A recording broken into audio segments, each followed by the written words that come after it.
Y'all, I can't handle a crooked camera.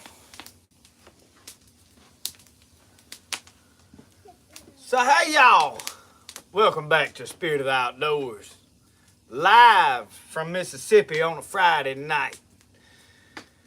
We are gonna do a little bit of cooking, not no big gigantic meal.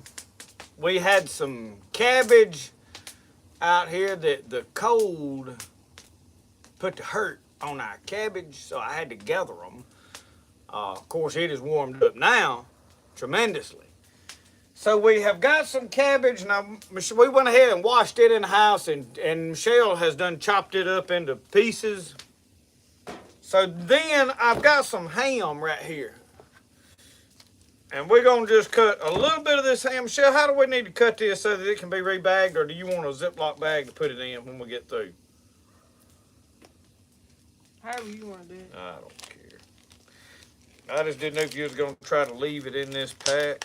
I don't need a lot of this ham.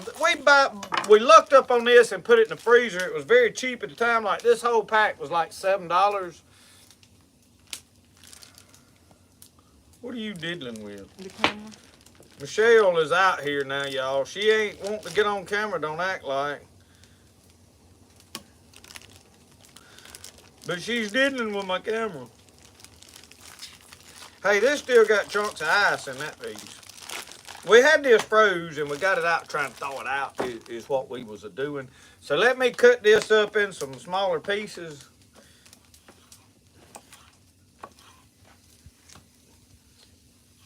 And we're gonna fry this with the cabbage I'm fixing. I done got the Blackstone getting hot over here, y'all, so. Because I had to do a lot of cleaning. I hadn't cooked on that Blackstone in a while. Everything that I have been cooking has been on that cooker over yonder here lately.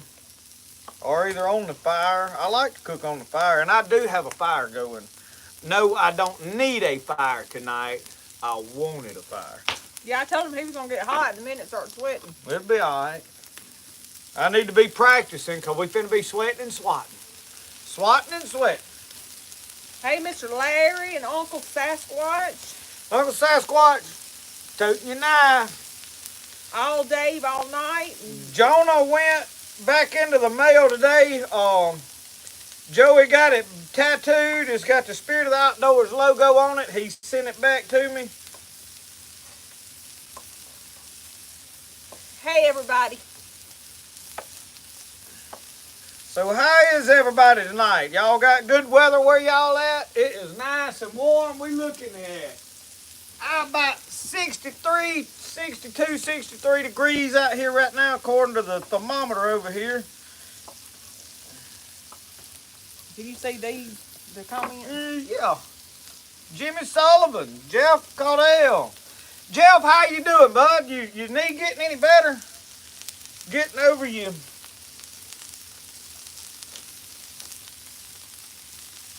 No, Uncle Sasquatch, this knife's holding up good. I have put it through the ringer. I'm missing my knife, but now I'm gonna have to tell you, this knife has done a good job. I have no complaints with this knife. Oh, Brody has done shucked one of his shoes. He's probably gonna get in a mite of trouble for that.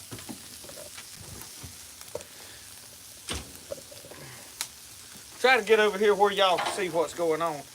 That spatula. I forget and lay this thing on that grill and the whole handle gets hot.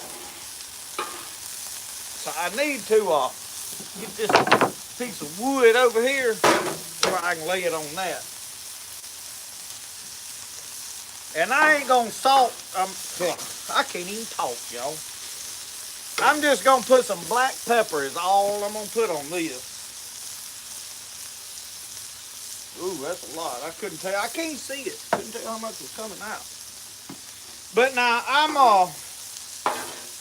know y'all was expecting probably a lot of catfish cooking.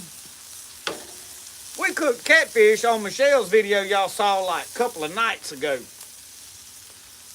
She eat fish today for dinner. They went to Sam's, did some rambling around. I worked on some knives. Me and Brother Robin cleaned all them catfish this morning because we were wore out when we got home yesterday now. And we cleaned all them this morning, and they all in the refrigerator. And I didn't keep a lot of it. I set most of it with Robin. He was going to a church that were having a cooking tonight. I said, take part of it over there and let them cook it. It was a wild game supper they were doing. And I sent some over there with them. Said, hey, just tell them we donated the cause, because I don't like to put fish in the freezer here, because I like to fish. You follow what I'm telling you here, Han? In other words, I'm going back fishing. I'll get me some fresh fish. I don't want to put fish in the freezer. Now, deer, I can't deer hunt all year, so in the fall, winter, I put deer meat up so I can eat it through the summer. I'll fish. When I get ready for fish, I can leave right now and go catch fish most of the time. Sometimes I go and don't catch no fish, but, you know, if I don't, I got something else to eat. But I just don't like to put fish in the freezer, because, in all honesty, y'all, I am planning on going back like here next week and start fishing down here in my swamp behind the house. Smaller catfish, I'll load up on them. But what I did do is I got me some, and I'm gonna add this cabbage. That is cabbage. Cabbage. And I'm gonna go ahead and add some more black pepper to it. I can see it. It ain't coming out bad as I thought it was. I tell you what's doing, the winds are blowing it off over yonder. And it ain't even that windy. Alright, so we're gonna let this sit here and cook a little bit like that. Let's go over here, and I do have some bellies off of these catfish. I'm fixing to cook them.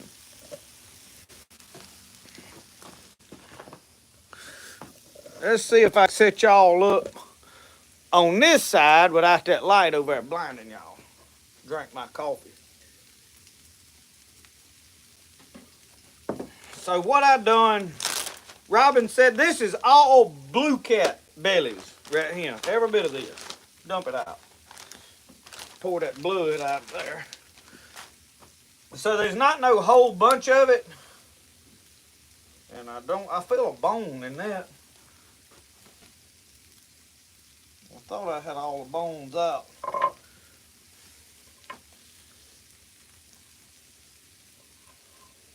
I'm going to cut most of this up in some smaller pieces, and then we're going to season it, and then I'm going to saute it.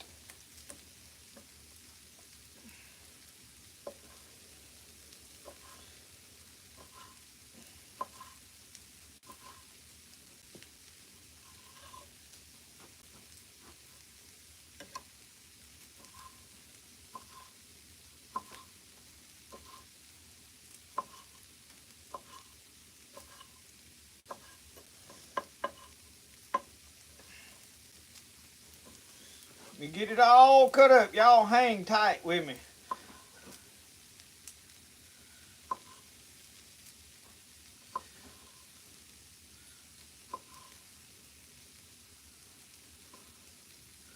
JL, you only got a wind burn on your face? I'm reading comments down here on this phone. Michelle, I still ain't got me an iPad. I'm having to bogart her phone to check on my stuff, you know, read what y'all are saying.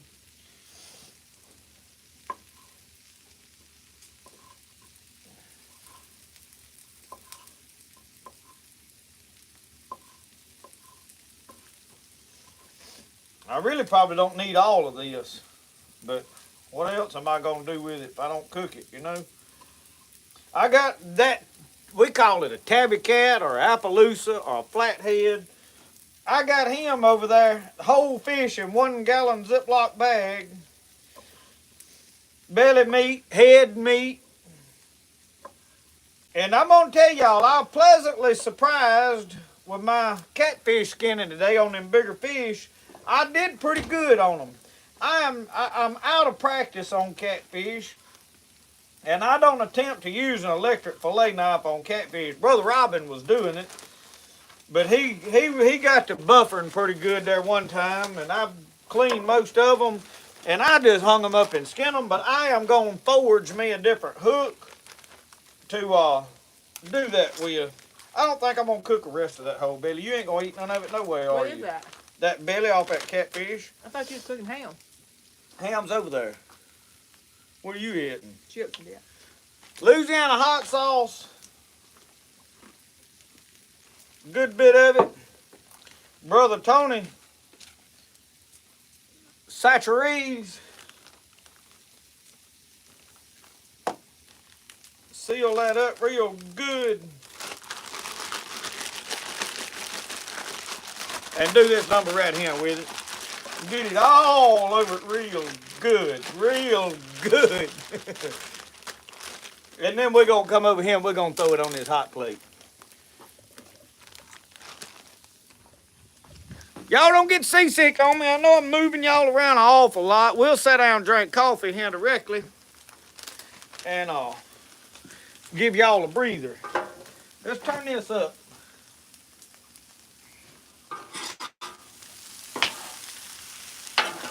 Do I need to put a lid over that cabbage to get it to cook better? I don't know that it's cooking like I wanted it to. Do I need to get one? I got one. That bowl, where's that? Right there. It might need wiping off now.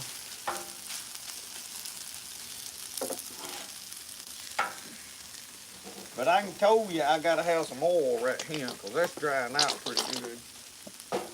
Yeah, it's drying out on me.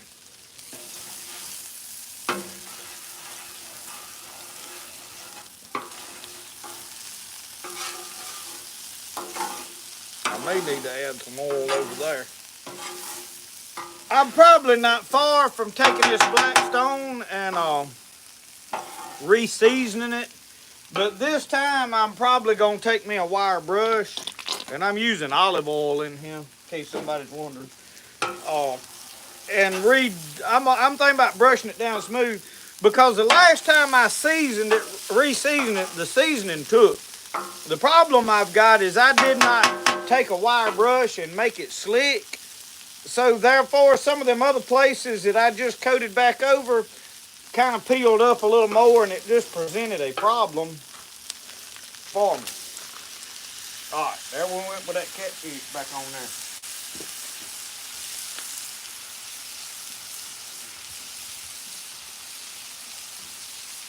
Y'all see I keep laying that this skillet spatula. I don't know what I call it. I get something on my mind, but my mouth don't always say what's on my mind. And usually when it does, it shouldn't. What you talking about? There ain't no telling. I said sometimes my mouth don't always say what's on my mind, and then when it does, it probably shouldn't. Well, I got in there and Brody I'm cooking him corn dogs for supper. That knife scares me. Uncle Sasquatch, that little corner right there, when you fat, and you got them fat rolls that hang over the top of your britches right there. When I poke that in there, that corner of that knife bumps that, and boy, I think it cuts me every time. But it don't. It don't cut me.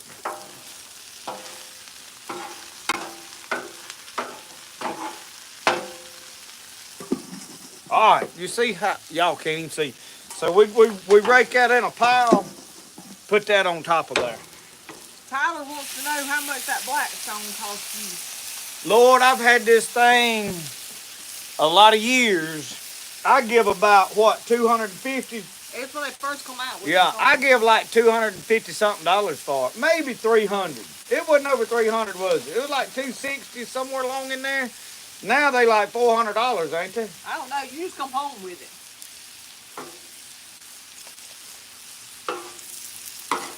That's how you get stuff. It's not with everything now, y'all. Bear this in mind. Be careful with it. But it's easier to get forgiveness than it is permission. Within reason, mind you. You make some fish for pork chop? No, I'm not mixing it. I'm cooking it separately. I'm sure it looks like it's mixed. I mean, if somebody accused me of that, I probably wouldn't have a leg to stand on, but I'm not really mixing it. Ham.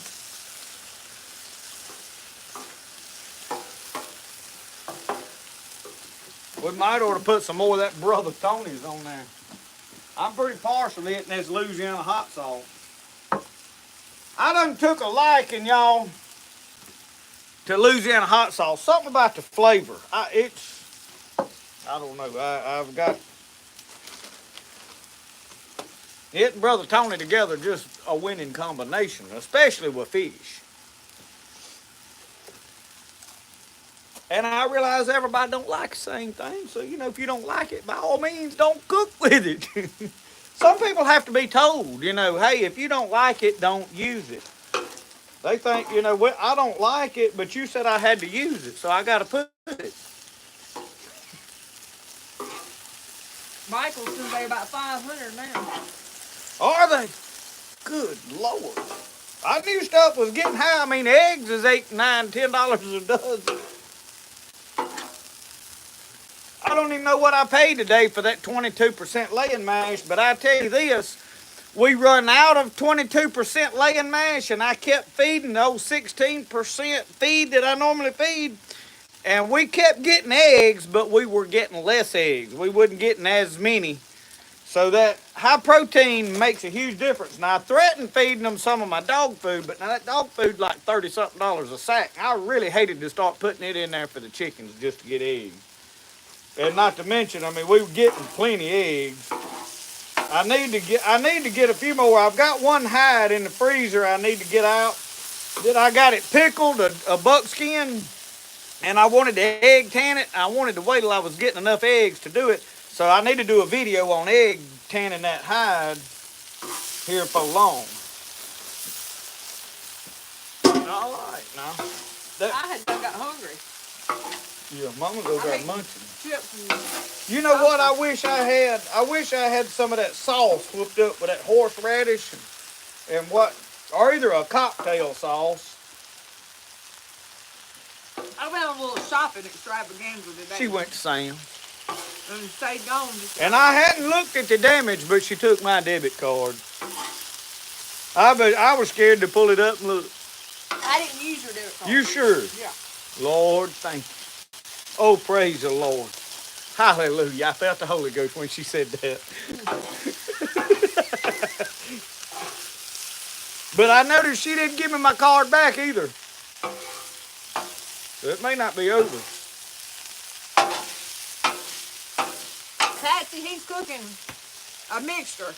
He's got fish cooking here. This is blue cat bellies, and then this is cabbage and ham separately. We're not gonna mix this together. I had this blue cat and it was thawed out and I wanted to cook it, and we was managed to get the ham thawed out, and we had a head of cabbage that was needing cooking. So, necessity kind of prompted this meal. This ain't gourmet cooking here.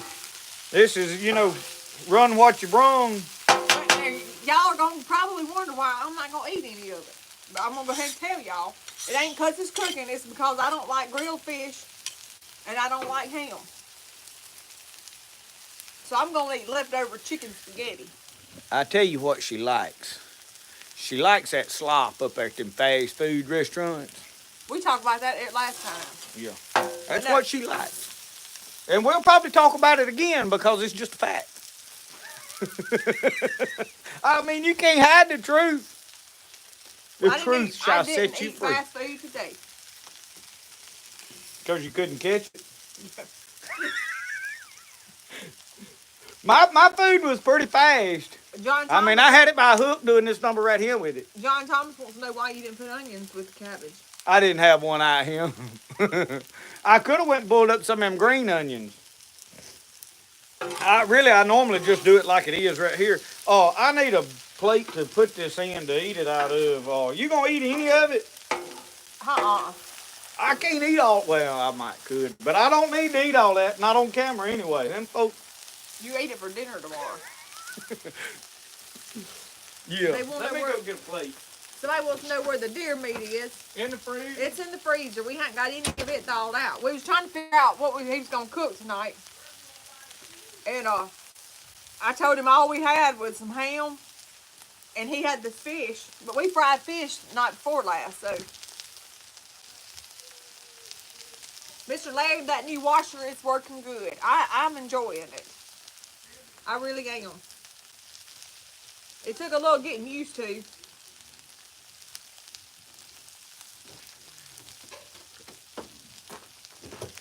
Yes, Sharon, he's gonna get into trouble. He's picking on me.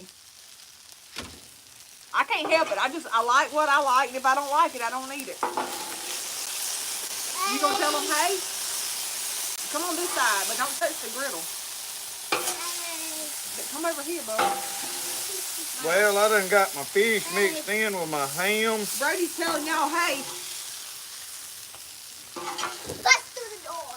Boy, he cut out. He didn't hang around long. I got text messages coming up. Somebody's got saw blades, they said they're bringing me. Yeah, he done run back inside now. Yeah, he done gone. He wasn't gonna give y'all the time of day. Y'all, I'm gonna put all this on my plate because ain't nobody else gonna eat none of it. No way. I ain't gonna eat that much, okay? Let me cut this off, though, and cool everything down. You got to put this fish in something. Yeah, I need to, in that bag there is dirty. I ain't got nothing to put in. Cut that ham back in, please, ma'am. Please, ma'am. I can say please occasionally. Thank you every once in a while. I was wrong, never.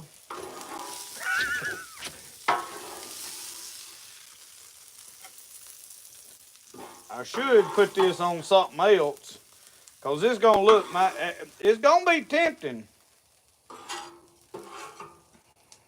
God. Boy, that spatula right there is forevermore hot. I'm gonna be honest with y'all right now. I wish I had some cocktail sauce for that. And I don't know where Rosco's at.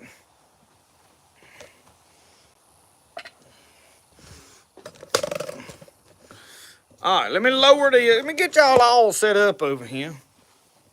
I'm gonna try to get it where you can see all of us. I'll be way off in the distance. Let me put some more wood upon the fire.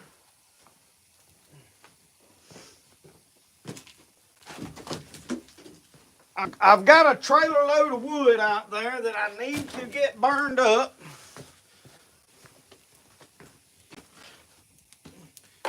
And I've got a couple of sticks over here saved that wouldn't fit in the heater, so the only place they will burn is out here.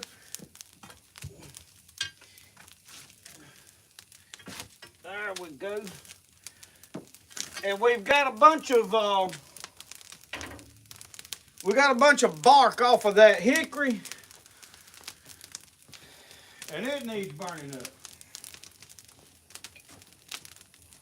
I got a little bit of coffee left.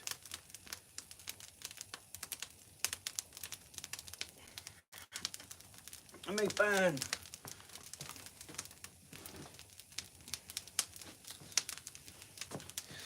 We'll get situated here shortly.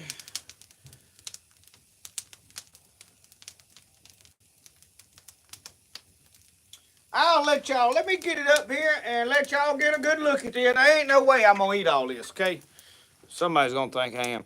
That cabbage and ham is very good. And then I don't really know how good this catfish is gonna be. This is blue cat bellies. I cooked it in Louisiana hot sauce and Tony Chachere's. Now, obviously, it's not gonna be as good as the flathead belly would be. A lot of people won't eat these big blue cats. I hadn't really found it to be a problem for myself. But, first things first. Thank you, Lord, for the woods in the creek. Thank you, Lord, for the food we eat. Thank you, Lord, for the fish that swim. Thank you, Lord, for all of them. Thank you, Lord, for the plants that grow. Thank you, Lord, for the white-tailed doe. Thank you, Lord, for the birds that sing. Thank you, Lord, for everything. Amen. Y'all, before I start eating, I just want to say that the good Lord's been good to me this week. I've gotten to go fishing twice with close friends. One close friend of mine, Mr. David Bagger, and then go back yesterday with Robin. That's the first time I have really been off with Robin. He came here, hung out with me at the house a week or so ago, and wanted to go fishing. Robin has actually been trying to get up with me since back before deer season, or during deer season. So we've had a really good week. The Lord has blessed us. So first off, thank the Lord for a good week, good weather, everything. I done bring. Brady was mad because we didn't fry catfish. We had catfish fried 2 nights ago. He didn't hardly eat none, did he? Mm-mm. I just hated to fry catfish. I thought about frying it. Let's see what everybody's saying. Yeah, it's hard for me to keep up with that chat and eat too. Them bellies is actually pretty good. Everybody said they said that. Now that's a plate right there. Yeah. I'm not going to attempt to eat all this, y'all. It looks like you needed a dish pan. I did. Hey, I had a friend of mine. Let me tell y'all this tale. Back many years ago, I ain't going to call no names, but I was hanging out with a couple of different fellas. And they were older than me. Had some property, and I was doing some trapping on it. We was doing some fishing on it. Different things. And he sat down to eat, and we fried up a bunch of bass that we caught. And he's the one that showed me to fillet them bass. He said, they good if you'll fillet it out of that skin. And I was like, okay, you know. And sure enough, he is right. You get that skin off that bass, especially early, like this time of year, they very good to eat. Now, once the water gets hot, they ain't as good. And so we was cooking up a bunch of them bass, and we had a dish pan full. He said, you get what you want out there. And I got a paper plate. Man, I got me a plate full, and I was sitting over there. I thought he was going to get him a plate. No, sir. He got the dish pan and come back and set it on his belly. And, I mean, he had a belly a little bit bigger than mine, but he could set his plate on it. And he set that dish pan up there and eat the whole dish pan full. So I learned how to eat from him. Hey, Mr. Charlie. Yeah, Sharon, I'll show y'all what I'm eating. Mine's leftovers, but mine is chicken spaghetti and steak fingers. Rosco, I might have enough to share with you, son. You want a piece of fish? I bet I got enough for me and you both. He didn't like fish. Hot sauce on it, probably. Mr. Jeff said his knee is recovering very well. Good deal.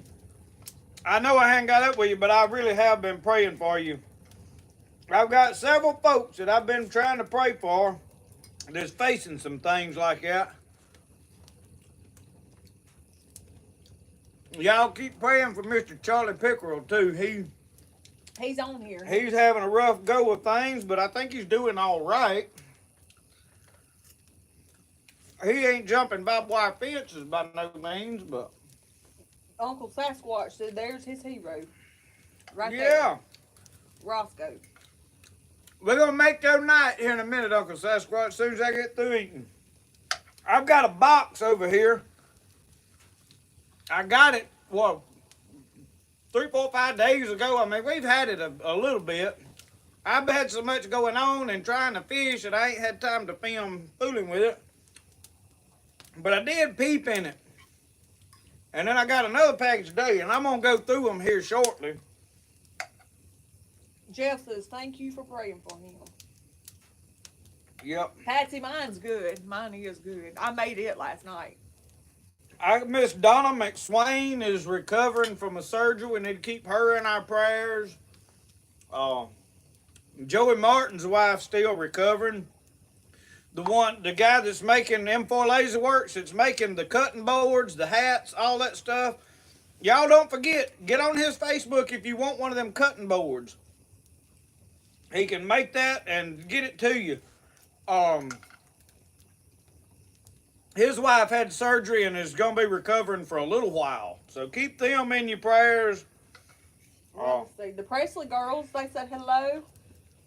We're enjoying our supper. I have got a plate full, girls.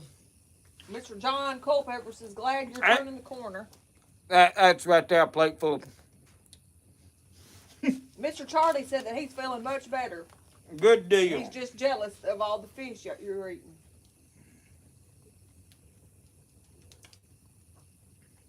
They want to know if Facebook's the only way to order. No, he has got an email address that you can email him at. I need to find that email address and I tell you what I'll do.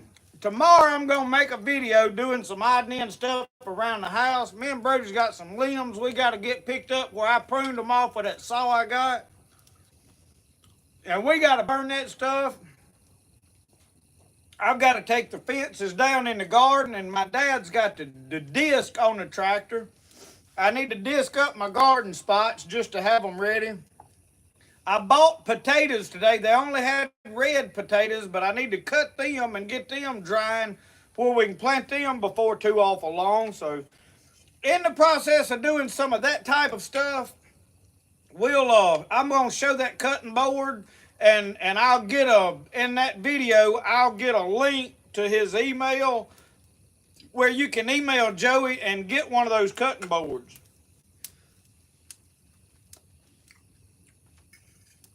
Let's see. Let's catch up on these. He may have a website too, y'all. I'm not sure. It's M4 Laserworks. It's in Georgia. Let's see. Presley's girls said that looks good, and Backwood Homestead says that he's just getting on. Hello, everybody. Mike Reeves, does that fish taste anything like the blackened or lemon pepper? Well, it might have, but I coated it with Louisiana hot sauce and put Tony Chachere's on it. Normally, I will put lemon pepper and garlic salt, and I'll saute it. I have sauteed fillets like in big chunks like a steak off a Blue Cat on there like a steak and eat them, and they was good, and they are just like blackened. And I guess that's what it really is.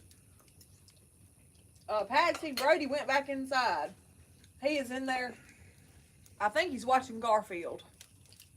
We've tried to get him off of some of this. He's been watching some silly stuff on YouTube. Not nothing vulgar, just ignorance. Rosco. Yeah. Yeah, John Thomas, I like light bread with my fish. I do too. And cornbread with cabbage, but I wasn't cooking no cornbread tonight. Like I said, I've been shopping all day. I come in, I was tired. And I'll tell y'all what I done late this evening. I got down there with my cutoff wheel, and out of that thick saw blade I cut out a Bowie knife. I've got an antler off of them antlers that Mr. Charlie Pickerel sent me last year or year before. I cut a piece off of one of them antlers to make the handle. I'm fixing to build a show enough good looking Bowie knife out of that saw blade. I got started on that today. John Culpepper wants to know, did you work on the fireplace? It looks like it's drawing better. I ain't done nothing to it. But I built a fire in that thing and got that hot, and I guess the way the weather is out here, it's drafting pretty good now. And right now there's a little bit of smoke coming out of it. But the whole problem with this fireplace is that it's not airtight. If it was airtight, it would draft. But I'm not fixing to go to the effort of spending money to airtight this, because I'm planning on putting a slab out here and putting a brick fireplace or a stone fireplace, something. Uncle Sasquatch said, tell Justin to wait on opening that stuff until after he puts that fancy chicken to bed. I will. I'll make sure you hear when I do. Let's see. Miss Sharon, shopping is very hard work. Let's see where all we went. I went with a friend, and we went to Sam's, and we went to, where else did we go?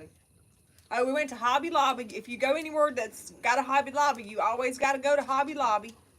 So we went to Hobby Lobby, and then we went to two different Dollar Trees, and then we went to Walmart on the way home.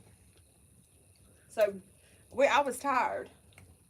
Let's see. Why we go to two different Dollar Trees? Well, some of them, they're all different. They ain't not one the same. One will have more stuff than the other one. Is that like two different Dollar Generals? Yeah. Some of them's cleaner than other ones too. Some of them's real nasty and some of them's real clean. Julius McKinney wants to know, are you still making knives? Oh yeah. Y'all, on the knives, I I have said, look, I'm not taking orders, okay? Here's the deal. If somebody's like, hey, I really want this knife, I'm bad want knife, I'll do a knife for you. I will take an order, but I am afraid at some point I'm fixing to run out of, until I get a source of saw blades coming to me, of those that are similar to what I'm making. And I've found that I can use concrete saw blades, like that they cut brick with and stuff that masons use. Those do pretty good.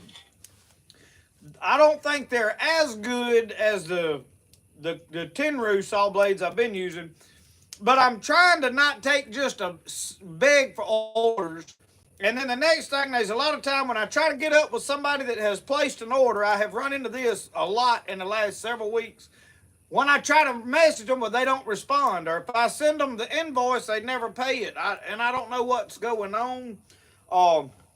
If they don't want it or can't got the money, I understand. I'm not mad at them about that, but it just creates a problem for me when really I had rather just build a knife and then say, hey, I got this knife, and put it for sale. So, and it's also holding up building my website. My daughter could build me a website and get everything working perfectly. The problem that me and her have doing it ourselves is fixing the website to where you can go on there and say, okay, I want to order this knife, but I want to order this handle, and I want to add this liner, and I want to put a liner, and I want to add this patina, and give you options to add up, and then it calculate you a price up, you know. Not to mention, I don't want you to pay the full price for the knife as soon as you place an order. I want to wait till, hey, I know I'm fixing to build this knife, and then you pay for it. So those are things that are holding this up. Mr. John, he cooked cabbage and ham, and Sautéed, basically fried. And then he he grilled some fish. I had some blue cat bellies that me and Brother Robin caught yesterday, and I just got some of that belly out and coated it with Louisiana hot sauce and Tony Chachere's. Let's see. Independent Thinker says, I'm going to check what shipping cost is for my Jeep Springs to you. I imagine it's going to be high. Let's see. When I go with me and Don Lanier is going to Kentucky fishing. Most likely, I'm going to go to Don Lanier's house, which is over in northeast Alabama. I will be coming near where you live, and that'll be in a month or so. So if you'll hold up, Independent Thinker, I'll come by there and pick them things up. Cause I think I'm gonna go to his house and then ride with him up to Kentucky, and we're gonna go trout fishing. I talked to him this week. I was gonna go squirrel hunting, but I never had time to get over there, and squirrel season goes out tomorrow. So with Mr. Squirrel Hunting, and I could have win any time this month. It just, things didn't fall in order for me.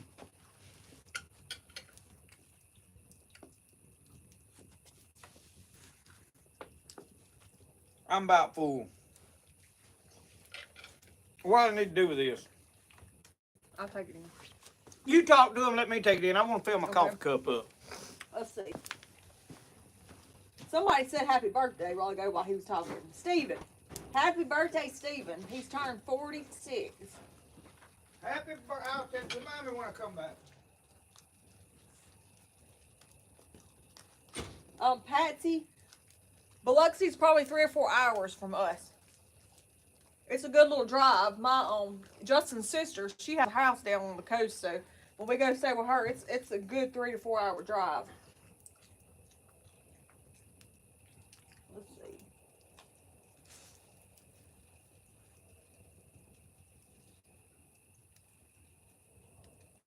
I'm trying to get caught up on the comment.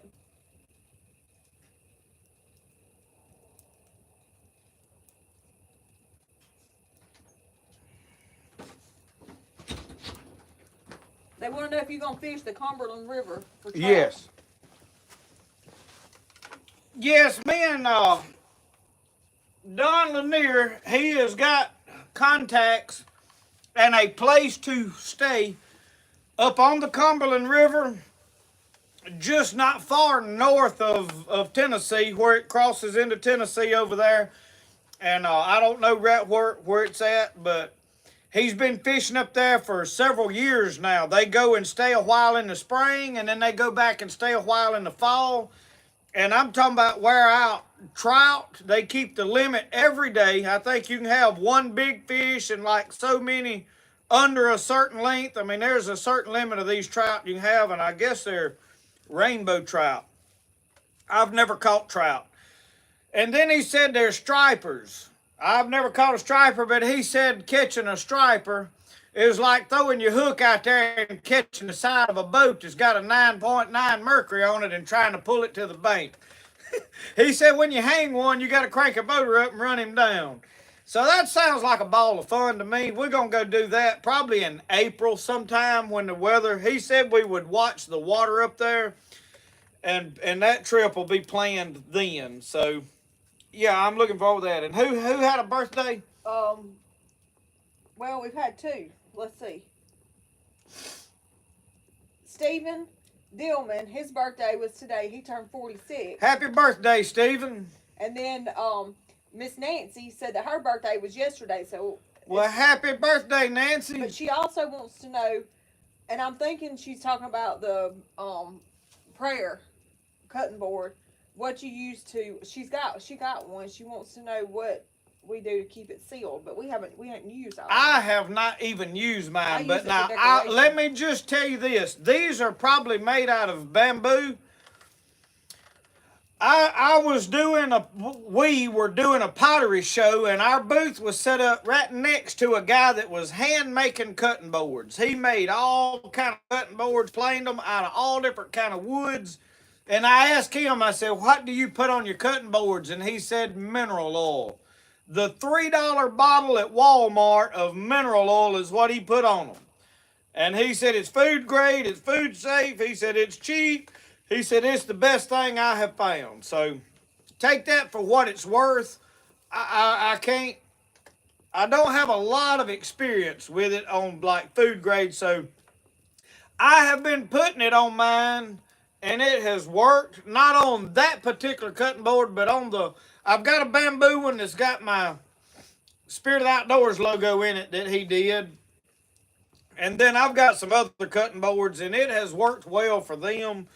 But now I'm hard on a cutting board. Mine are not in the best of shape because the cutting boards that I use a lot, I abuse them. And then like this one over here by the grill has been laying out here getting rained on when it rains and stuff. And I don't take good care of them. So the one with the prayer on it is in the house. And I haven't used it a lot, but now I'm probably not going to use the side with the words on it. We prop it up where you can read that most of the time. And if I was going to use it, I would flip it over face down and cut on the back side. But that's me personally. Uncle Sasquatch said Danita Randolph's birthday is today. Well, happy birthday, Happy Danita. birthday, Danita. She's up there in Tennessee, up there, not far from where Mr. John, what's his name? I done went blank. John Diden is. Thank y'all. I'm glad y'all enjoy my cooking videos. I enjoy cooking. We're not far from getting Mama's channel monetized. We just need about, what, 10,000 more views? Something like that. They require a lot. Let's see. Mr. Charlie said next month will be a year since they came to visit us. Can you believe it? Yeah, I was thinking about that the other day. In fact, when I got them horns out and started cutting on them, I said, it's been a long time since they was over here. I mean, time goes by swiftly. But I'm gonna make several. I've got some different stuff. I'm wanting to make some random knives. I've been making the Jonah knife and the Gideon and the patch knife over and over and over and over and over, and that has been great for me. I ain't complaining about it because it's helped me perfect my assembly and knowing what I'm doing in my process of assembling a knife and pick up speed and get it to where I can make a little money. And I'm really not trying to make any money. I just need to get where I can make enough to pay my bills in about 3 days where I can fish for 2 days. Follow what I'm telling you? I ain't greedy. I ain't want more money. I want more time to fish. And hey, that means more fishing videos. But now the fishing videos are doing good. But I'm ready to get down here in my swamp and put limb lines in my swamp. I hadn't done that yet. I may even take the canoe. I could get the War Eagle in there, but I want to play in my canoe. So we may go do that this coming week just to be doing it. Let's see. Uncle Sasquatch says it takes 1,000 subscribers and 4,000 hours of watch time in a year. We got the subscribers, but we ain't got the watch hours for her yet. Almost. We almost do. We getting there. Yeah. We getting there. But I enjoy cooking. Reckon what he's barking at. No telling. I thought somebody was pulling up, but I enjoy cooking. My thing is I'm so busy out doing other stuff. I mean, I stay wide open, and I put it on myself. It ain't like nobody done it to me. But I just stay busy about it, and I'm trying to get everything done. And then when I get up here to cook, I'm rushing to put, instead of putting a lot of foresight into what I'm cooking. Miss Patsy, I got into pottery. I think you're the one that asked. I was working at the animal hospital. I worked at the vet clinic. I was a vet tech at the vet hospital for probably, I'd say 14 years altogether. And there was a lady that came in and she made pottery and she would bring it in and show it to us and she would give us pieces. And I just thought to myself, I'm always been crafty. I'm a crafty person. And I thought, I want to learn to do that. But I knew you had to have a kiln and stuff, so I saved up my money. And Justin thought I was crazy. And I wanted a kiln. And so I found one through eBay in Nashville, Tennessee. Was it Nashville or Memphis? No, it was Nashville. And I asked him, I said, now y'all gonna listen to this now. Because he thought I was crazy. He said, well, she's just wanting to do something that she ain't gonna stick to. So my mama. Let me tell you why. She has done several different hobbies like hair bows, painting, and done good at all of it. She's talented at everything she does. But she'd do it for a little while and then she'd get tired of it, and that was it. You couldn't beg her to do it. So now continue. Well, so anyway, I found the kiln and I said, Justin, I want to go. He said, I ain't fooling with that kiln.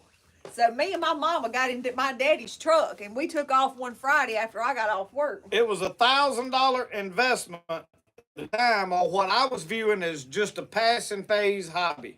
So we got this kiln and brought it home. And we didn't have anywhere to put it here, so we put it over at his daddy's shop. And I had a kiln, but I didn't have any clay. So then I had to find some clay. And so I went and got clay, and I taught myself. I just got out there and played with it. And then over time, after a couple of years of just playing with it, Justin decided he could do it. So he started making it, and then we decided that we could do it full time and both quit our daytime jobs to do the pottery and sell the pottery wholesale. That's the only way we could have done that, is because we were selling big quantities to stores all around. Working ourselves to death. But the reason that I wanted involved in it is I had about 4 heat strokes the last year I did metal roofing. And I told my boss, which is my uncle, I said, I have got to stop this. I said, I'm going to die if I stay up here. I mean, I've pushed myself as far as I can go. At my age, I can't stay on that metal roof every day, all day. I could still go put a metal roof on in the middle of the summer if I needed to for a day or two. I probably wouldn't be near as fast now. But I could do it a little here, there, and yonder. But every day, all day, it was killing me. So that's what pushed me. I'm like, well, you're pretty good at it. We got the stuff. Let's see if we can do it. And we did it. And I like this cup. This is a fat bottom mug. I've got several people that has messaged me wanting one. We're going to have to get some more bait, and I probably need to get out there and help her make some. Have you got any ready to sell? I've got 2 that I finished out of the kiln that has been paid for. I got to ship it. I got it unloaded them. You ain't got today. none, that's available for sale. Yeah, I got to paint them, but I got some made up. I just got to get them in the kiln.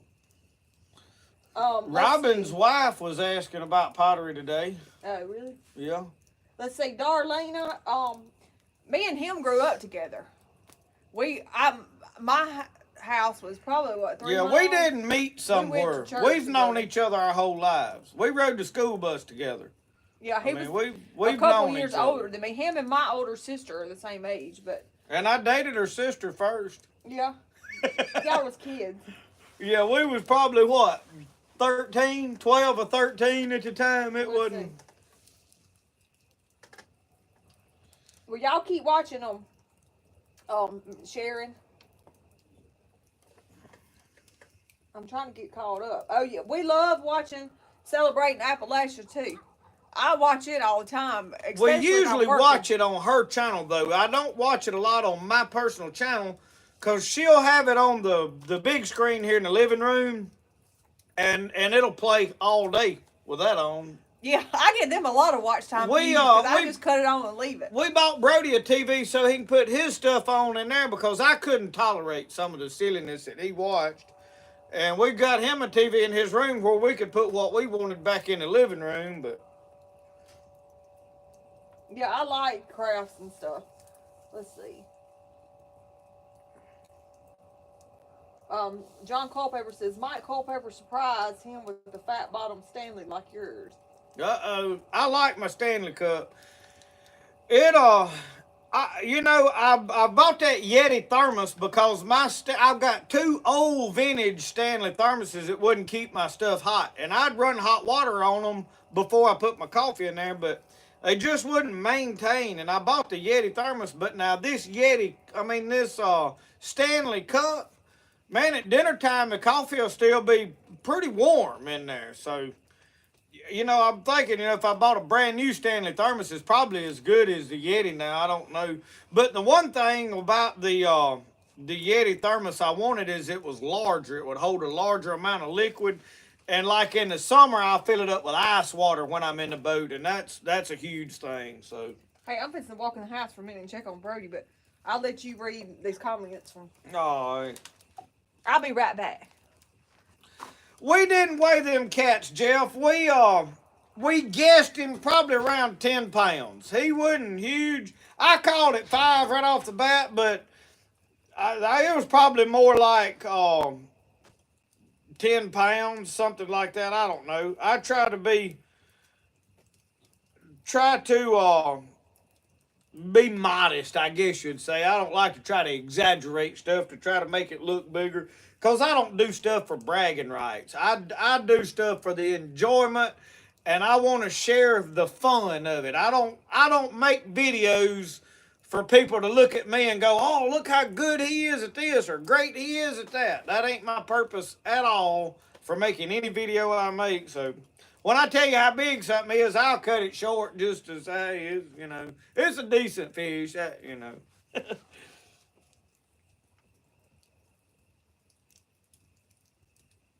The color of this, I don't know what we call this. She's come up with some names.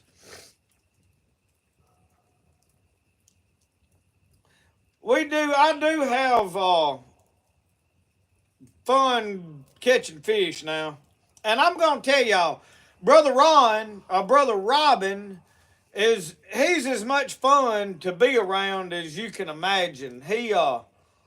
And for those of you that don't know Brother Robin, he had been calling me for back during deer season, and I'd call him back, and he'd be in a deer stand and wouldn't answer the phone, and he'd call me back. Well, I'd be in a deer stand and wouldn't answer the phone, and we played phone tag till he finally gave up on me. And I was watching him on the podcast, and I was like, I want to meet that guy. In fact, I said it out here one night. I was like, I want to meet that fella. He's my kind of people. And then all of a sudden after that, I guess he saw that on a video or something, and he called me back, and I was like, it just like clicked, and I was like, that's who this is. So then I had to call him back a time or two before we got linked up, and we did. And when I got him on the phone, he said, well, what are you doing tomorrow? I'll just come down there. I said, well, come on. So he come down here Saturday, a couple Saturdays ago, and we sat out on the front porch and talked and swapped stories and laughed and just had a good time. And then yesterday, we go and fish. So those of you that don't know Brother Robin, but for the last about 10 to 15 years, Brother Robin has developed Parkinson's. And what happens is Brother Robin has to take his medication, and it lasts him a little while, and it starts wearing off, and that's when he just gets in slow motion. And it's something that he can't help, and it bothers me to see people be ugly about it in the comments. And they hadn't on my channel, and I'm not going to put up with it on my channel. I hadn't seen nothing bad. But over there on the podcast he was on, there was people using ugly language and making, and my viewpoint on it is, the Lord could have put me or you, either one, in that position just as easy as he did somebody else. But now I told Brother Robin this yesterday. I said, what looks like was a bad thing, I said, the Lord's really turned around and used it for a blessing. I said, because I said, it's some of those handicaps that has caused people to fall in love with you. And and I think that's the thing. A lot of people just don't understand what's going on, and he can't help it. He wasn't always that way. But now, as far as telling a story, he keep you laughing all day long. He is fun to be around. Genuinely a good guy. So you'll see him in more videos. Me and him going to do some more fishing together. Magnolia Mama, she wants to know about my bread machine. I'm going to go look and see what the name of it is. I got mine at a yard sale for $5. And if you're going to get a bread machine, they have them at Goodwill all the time. At just about any Goodwill or thrift store that you go in, you'll see one. And I have seen some really bad looking ones, and then I've seen some that are in real good shape that look like they have never even been used. Now, when I bought mine, it was still in the box and still had the directions in it. But I'll go look and see what brand mine is. They want to know about this color blue on this cup. What you call that? Nancy wanted to know, I think. I had to look on the website. I can't remember what color that one is on the website. Oh, you didn't have a name for it? Yeah, but I can't think of what I called it. It's something water. I'm finna pull this camera up here for a second while you go do that and open these packages up and get where y'all can see while Rosco is out here with me. And that smoke that y'all was talking about was doing so good, it ain't doing so good now. It's done got over here. So I got this package in the mail today from Royce Hall. And he had messaged me and told me he wanted to send me this. So what this is fish baits. And the magic is his wife makes them. So they're hand-tied hair jigs. There's that one. And it looked like she did a really good job. So I am looking forward here really before long. Look at this one. It's got some red, pretty jigs. I'm getting cold. And who made them? Royce Hall's wife. I am looking forward to trying these out. I really am. I've got to get them in my tackle box or my tackle bag. I looked at that bread machine. Before I forget what it's called, it's a West Bend. I don't even know if they still make bread machines, but it's West Bend. I bet you can find one on eBay. Probably so. But mine's been a good one. All right. Now this is from Uncle Sasquatch. I peeped in it, but I did not open it fully. Those of you that don't know, Uncle Sasquatch, he loves Rosco more than he loves me. Rosco! Well, he run off. Rosco! He ain't far. He was just right there. So Uncle Sasquatch has sent Rosco some treats.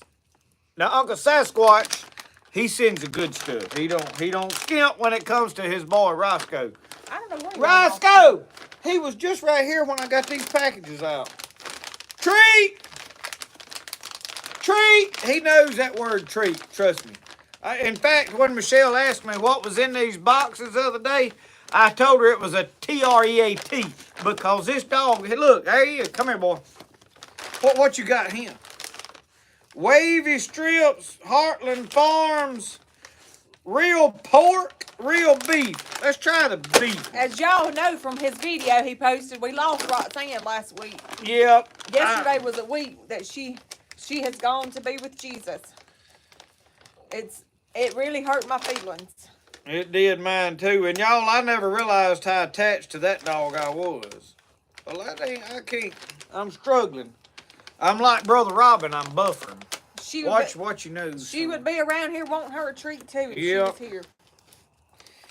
You don't realize sometimes how attached you get to some things. And she was one that, and I had to explain this to Brody, I fussed at her a lot. Because every time somebody drove up, she went acting crazy. Come here, Rosco. Come up here. There you go, buddy. Now, and Rosco, he wandered around. He moped around for a couple of days. He didn't know where she had went to. Yeah, he's looked for. And my mama's dog, she's got a big old chow. Y'all may or may not have seen her in videos.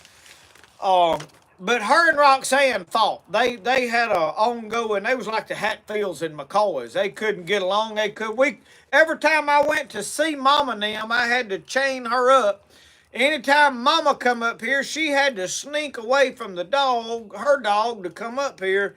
So it was really a problem, and it was frustrating. And every time the mail come or the meter reader or something, we had to tie Roxanne up. If somebody got close to the buggy, she growled at them about the buggy.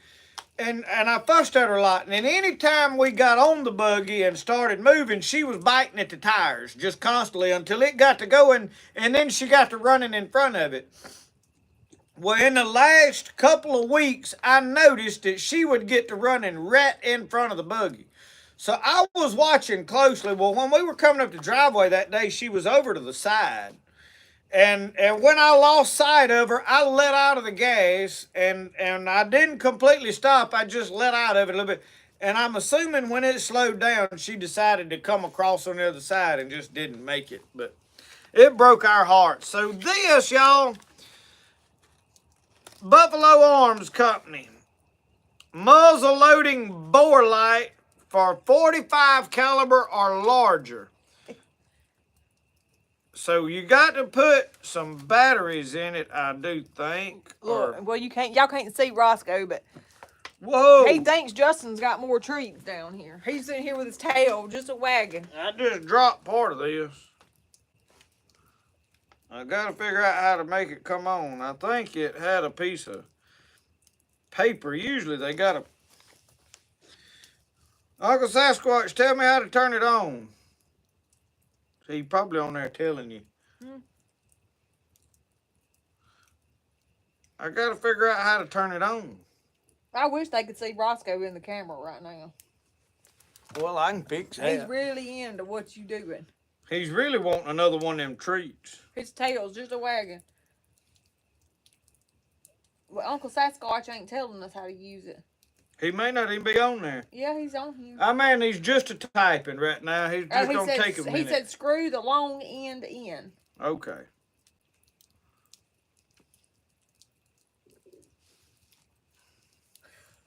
I done got it in a mess here now.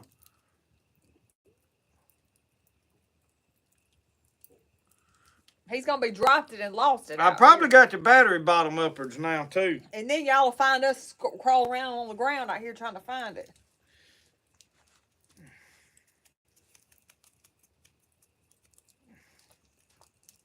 Well, the long end I've got screwed all the way in. Y'all down here looking at our shoes. Well, I was letting you want them to see Rosco. All right, I'm going to have to play with this out there with my glasses on to... He can't see. I bet I had to turn that around. Yeah. Now I got the battery in bottom upwards. What is that? It's a light. You put it on a ramrod and run it down in the barrel. Rosco, I was wondering what that was too. And you can look inside the barrel Something was squealing, wasn't it? I heard something squealing. Ah, now I got it. I had to turn that around, Uncle Sasquatch. Oh, but it is a little light, and you put it on a ramrod, and you can run it down in that barrel and look at it. He said, no, you just drop it in. Oh, you just drop it. Okay. All right. So, okay, you drop it, threaded part down, shining back up at you, and you can see all the way in that barrel. We'll do some playing with it in a video, and we'll get you some footage. I tell you what else, I ain't thought about it, but my daddy got a camera that's on a, my brother bought it for him, it's on a spike thing, that like, it's some kind of a camera that's on a flexible. Let's give Rosco another one of these TREATs. Nancy says, I'm anxious to see how Jonathan knife comes out with the engraving of your logo. She talking about the Jonah knife, yeah. It looks good. He sent me a picture of it. It's in the mail as of today, coming this way. So, good night, Miss Patsy. Uncle Sasquatch said if you put it on a ramrod, you can't see nothing. He said you can't see squat. And Mike said, looks like Sir Roscoe's been eating good. He is gaining weight. Roscoe has put on some pounds this winter. He don't do cold weather good. No, he stays in the bed all day if you don't watch him. Any time through the day, you can go there and he's curled up in the bed. That camera, it may not be crooked, but it feels crooked. Oh. Me and Roscoe both need to start exercising, I feel like. I lose weight in the winter because used to I would leave here at the house walking and I would walk to the swamp a lot, but the last 2 or 3 years I've not done that as much. And partly because other people lease the land and they hunting and I was more squirrel hunting than trying to kill deer. I just liked to walk back to the creek. And I hadn't been able to do that really in years, and so I don't put as many miles on my old feet anymore. Not to mention now we got buggies and stuff like that to ride everywhere we go, so it's a curse really. But I need to get back and start doing some exercising, and me and Roscoe both need to put some miles on our feet, don't we?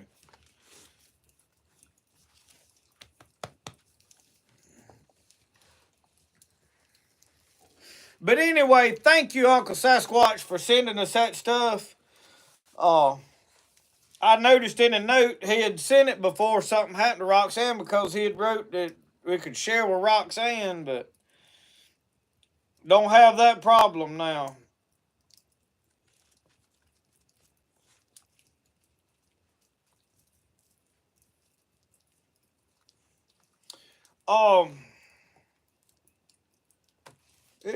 It's only 8 o'clock. Lord, it feels like we've been doing this longer than an hour, don't it?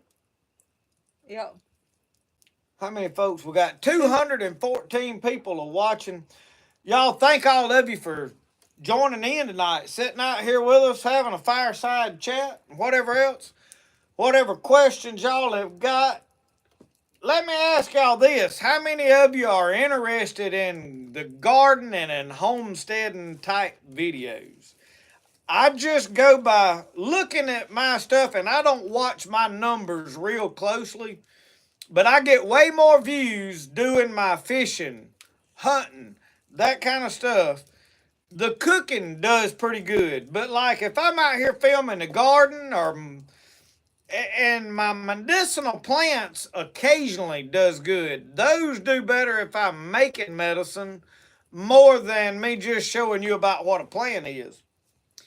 And it tends to not do as many of those type of videos because of it. Now, I got away from doing a lot of chicken videos because people kept thinking I was fighting chickens, and I don't fight. Just because I got game chickens, I don't fight them. I really don't.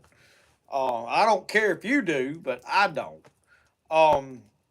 But then the next thing is you'll find out chicken people, as far as on social media groups, are some of the worst group of people that they are, as far as obnoxious and ugly and foul mouthed and bad attitude, and I don't know. Um, let me just go back up to where we was. Let's see. Okay, I got a question. I want to know what Uncle says, what the fancy chicken is. He's putting That in is there. a cockatoo. It Oh. talks. Oh, he's got. Well, don't tell Lizzie. Yeah, my daughter's been wanting one of them for years, and I didn't want to have to listen to all that, so we've said no. He hasn't put her to bed. Yeah. Oh, I have to talk to him about that. It's a big old white bird with a long tail. I mean, He put it in his videos. I hadn't. It was in one long, long time ago. Uncle Sasquatch, you got to do a video on that bird, on the fancy chicken, because everybody wants to know about it. Everybody's heard the thing hollering in the background. It'll get to talking sometime, gets so loud he can't think straight. And he's pretty partial to it, I'm sure. He's had it for a number of years. Lisa's He all- had Lisa's two, been and one wanting of them passed away. Let's see. Okay, so Elisha, I think I said his name right. He said he's noticed tornadoes in our area is getting worse. We have a storm shelter. We do have one over at the shop. We I ain't got getting one, in. and it's a long ways over there. And I'm going to tell y'all, I have thought about building me a root cellar right straight out back here where I've got this hill that tapers off before you get to my apple tree. And it would be a multi-purpose thing for me. I have thought about digging down into that bank and taking that dirt and building me a shelter in there that I could walk into like a hobbit house, and putting a hobbit hole over there to go in it, putting shelves in there and using it to store a lot of our potatoes, all that kind of stuff in there underground, because the temperature and the atmosphere and all that would be more conducive to storing vegetables. Not to mention it would give us a storm shelter. But I tell you what, the last thing I need right now is another project. I'll just tell y'all, if I had to choose between the spiders and stuff that be in that storm shelter and waiting out and hunkering down for the tornado, I'd just let the tornado get me, because I ain't getting in there with all them things. I don't know what's down in there. But now, y'all, we have a lot of tornadoes. The weather here gets very dangerous, but very few people actually die from them. When you consider the number of people that's here and the number of tornadoes that come through, I mean, yes, there's always a chance you could be killed, but I'm not afraid of them. I'm not. We watch the weather when they're giving out bad weather. We watch those sails, and we on radar coming at us, and we know. But usually, this swamp is right behind my house. If there's a tornado, it'll go back there and go up that swamp. Something about that moisture in the ground back there pulls those around us. We got bad weather coming next Tuesday, I think. So and I'm not afraid of it, and I'm going to be straight dead honest with you. I'm of the persuasion that you're not going to die before the Lord calls your number. And when he calls your number, it don't matter what you do, you ain't going to stop it. And I firmly believe that. Now, I'm not going to go stand out in it and holler, hit me, and think I'm all right. The Lord can take you at any time and use whatever he wants to do it. Miss Nancy says she likes your just-in-time videos, but all of the videos. Richard T says, I like those, but enjoy the count, fishing, and eating videos. Matthew Presley, thank you. Good to see you tonight. English Joe said turkey hunting. English Joe, we are going to do some turkey hunting. I'm not a huge turkey hunter. Now, I like turkey hunting. I'm just not real good at it. In other words, I can't hear real good, partly because I keep this do-rag covering half my ears up. It makes a difference, but I'd rather not be able to hear than have my ears sticking out like satellite dishes. So, I don't know. Anyway, but I've got some boys that like to turkey hunt up on the deer club, and I'm going to go film them turkey hunting. So I'm going to go on some turkey hunting trips. May wind up going with Brother Robin before it's over with. He loves turkey hunt, but now he said me and him didn't need to go together because he couldn't hear good either. So I don't know. I just like to go and play cameraman and film and narrate. I'm a good narrator. Everybody's saying they like all your videos, even the gardening videos in the summer, just a mixture of them. Well, we're going to do them. I want to try to keep things fun, and sometimes I get in too big of a hurry to make everything fun, but... English Joe wants to know, Said, JP, did you just say you was building a hobbit hole? Yeah, I'm gonna build a hobbit house out here at some point and put my vegetables in. I'm gonna build a root cellar more than a storm shelter. I always thought those were the cutest little houses. Yeah, on that I want movie. one of them round doors in that sucker too. If I can't have a round door in it, I don't want one.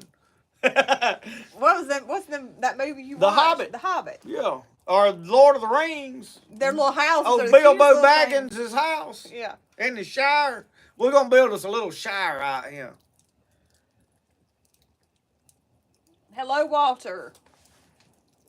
Butterfly Farm says they're enjoying the live stream. Good deal. Good to see you and the wife. I try to get her in more videos, y'all. The reason y'all don't see her in a lot of my videos is if I turn the camera toward her, she takes off it the other way in a full trot. I mean, her hair will be hanging out behind her. She's going so fast trying to get out of Dodge. So, and my daughter is the same way. I've tried to get my daughter to go fishing with me because when she was younger, she was actually a pretty decent bass fisherman. And Michelle's pretty decent catching bass, but now she won't go fishing no more. Well, I haven't been in a long time. You ain't. I've tried to get her to go. She has been crappie fishing with me before in the boat, but she won't go. Well, I catch more than he does, then he feels bad, and it would look bad. I don't like to be outdone by a woman. I ain't gonna lie about it. It would look bad if I was catching more fish than he was on his videos. Hey, we was fishing one day. I don't call no names, but we had another buddy of ours that hung around with us a good bit at the time with us. We was at this pond, and all three of us is lined up down the bank. You know, we throwing them reels out. We had plastic worms and brush hogs, and I had a backpack full of baits. I mean, 10 times more bait we fish with. Ain't nothing changed. And I was throwing out there, and I was catching a few. My buddy down there, he ain't hardly caught nothing. And Michelle was catching one ever through. I'm talking about just slaughtered them. And we catching them and throwing them back in the water, you know. And she didn't even know what she was doing. And she grabbed her pole up one time and she said, "Is this all right?" And her bait had come loose. And it was a lizard. And it was just, you know, side hooked. Like it'd been snagged. Like she was fishing a wacky worm style. Y'all follow what I'm telling you? And she said, "Is this all right?" And my buddy, he was about half aggravated because she was catching way more fish than him. And he said, "Yeah, it's all right." So she reared back and chunked it. He looked at me and he said, "Now, if she catches a fish like this," he said, "I'm going to quit." And he ain't no sooner got the words out of his mouth and she said, "Whoop," and went to reeling one. It was a bass that long and he just threw his pole down the water, went up the bank. That was a good day. Oh, Lord. We had a good day that day. I have had a lot of good days, y'all. It's like me and Brother Robin was talking about on the welfare. I said, I can't remember stuff that's happened. I mean, every now and then it just comes to me and I can think of it, but I have been on some adventures, and I mean, just we'd get to laughing and have a ball stay, and then, you know, I don't remember everything. So let's see. Julius wants to know what's the price of eggs. Well, our price ain't nothing. Well, it is. We having to buy chicken feed. I bought about a $14 sack of feed today, and then. But the grocery store, the last time I looked at Walmart, it was $5 for a dozen eggs. So Somebody said they was $10, $9 or $10 somewhere. now at our grocery, that was at our Walmart. Now, the organic eggs that I saw at Walmart, they were $10 a dozen. But just the regular cheap Walmart eggs were $5 and something. Let me tell y'all about this organic business. I learned something today. We drove up through the Delta over here. Well, no, it ain't really Delta, I don't guess. Going to Tom Big River, there's a lot of farmland up there. Mennonites, and I guess all different kind of people. There's a lot of Mennonites up in that place that own a lot of the farmland.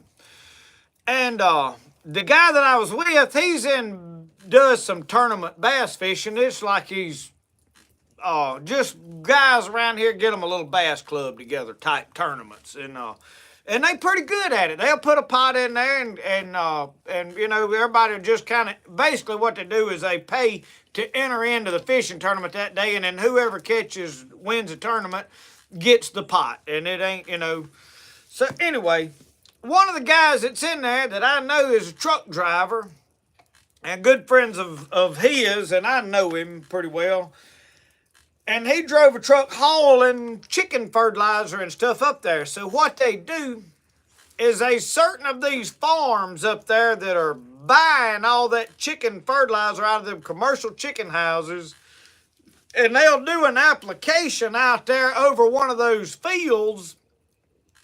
As long as they do one application of that fertilizer, it qualifies to be organically grown. And all that does is allow them to jack a price up on that stuff, and it really ain't no different than nothing else you buy off the shelf. I said, these people that buy into all this organic stuff commercially has no clue what they really buy, and they get in their mind that this little happy farm going on somewhere. It's no different than any of the other commercially grown stuff out there. Some They're of using them all the could same be. stuff on it. Ain't. But now I don't know about like the Walmart brand organic stuff. I've always questioned whether that was just, whether you're just buying the label on that organic Walmart. And this brand. organic fertilizer they put on there is coming out of a commercially grown chicken house. It's got commercially what steroids is in all the feed. I mean, it ain't no different. Which I'm not afraid of. It don't bother me much. I feel like, Oh, let's see. the Lord said to say your blessing over it, and Keith said he can't afford chicken feed at the Tractor Supply. I don't go to Tractor Supply. We've got a Neshoba County gin. They have a mixed feed that they mix up out of different things they buy. They mix it there, put it in a sack, and they got a 13% and a 16%. It's a poultry and swine feed. You can feed chickens and pigs with it. And I buy that. It's about $10 a sack. And I usually buy 3 sacks because that's what'll fit in my garbage can that I keep it in with a lid on it. And I feed that, and then I go to another place over here and buy the layer, and it's a ware milling. It's probably a commercial, but I don't go to like Tractor Supply, big box stores. I buy it from a privately owned little feed shop uptown where I buy corn and everything else. So let's see. Brenda said, "Good night, Brenda, and God bless you too." Good night, Brenda. Nancy said, "Justin, do y'all have many wild hogs to hunt?" We've got them here. They're not as many as there used to be. I just hadn't went after them. Now, my neighbor right down the road, he called me one night and said, "You want a pig? I shot one out here." And I'm talking about half a mile from the house. And at the moment, I was tied up doing something. I was like, I can't clean it right now. I'm going to have to turn it down. I would love to have had one, but every time somebody's calling me like, "Hey, I shot a pig, you want it?" Something's been going on, and I've not been able to fool with it at the moment. And now it's too warm for me to put one in the smokehouse and all of that, so that's passed. Uncle Sasquatch said he got the fancy white Indonesian chicken to bed. Indonesian chicken. Look, Michelle wants you to do a video on that bird, Uncle Sasquatch. She didn't know nothing about that thing. At some point, you're going to have to do a video and let everybody see this chicken, so they know what you're actually talking about. I think it'd be a good video for you. Mr. Charlie said, whenever you get a chance, he sent you a private message. I seen it pop up there on the phone, but I'll look at it here shortly. Good night, Kenneth. Willow, how are you, Willow? Good night. You gotta quit screaming. I told him he screams so I loud can't help sometimes it. our neighbors can hear what we always say, and they probably think we up here fussing. We do sometimes. And y'all ought to hear me when we do get to fussing. Man, I get fighting mad, start screaming and hollering, throwing hammers and stuff. He's going to have to quit screaming up here because our pastor is building a house right across the road, basically, from us. Yeah. And if he'll wonder why Justin's up here screaming and hollering so much for. I may get to wondering what he's up there screaming and hollering about. Hey, preachers ain't perfect people, y'all. They just trying. You know what I mean? Judy says, "Tell Justin I'm still craving them catfish. Gonna have to go down here to Eastport and catch her some." Well, now there's a place over here not far. We drive right by it on the way to the Tom Big River called Superior Catfish, and they sell them by the box. They about $100 a box, and they're actually farm raised right around up in this part of the country in ponds, but they good catfish. Kathy said, have you ever had to have a fish hook cut out? A few years ago, No. my husband and I was out trout fishing, and I jerked a barred hook in a finger. But let me tell you. No, I haven't, but I do have a little boy about this tall. I feel like it'll happen before it's over with. I feel like he'll get me. When I worked at the vet clinic, look, I seen a mini come in at the vet clinic, dogs. And we had one come in one time, and if I'm not mistaken, he had they get them in their lips. We had several come in with dogs with them stuck in their lips, and I think one time we had one that had his foot, and it went through his foot, and then he had put it up here, and it went through his mouth, and he was hopping like this.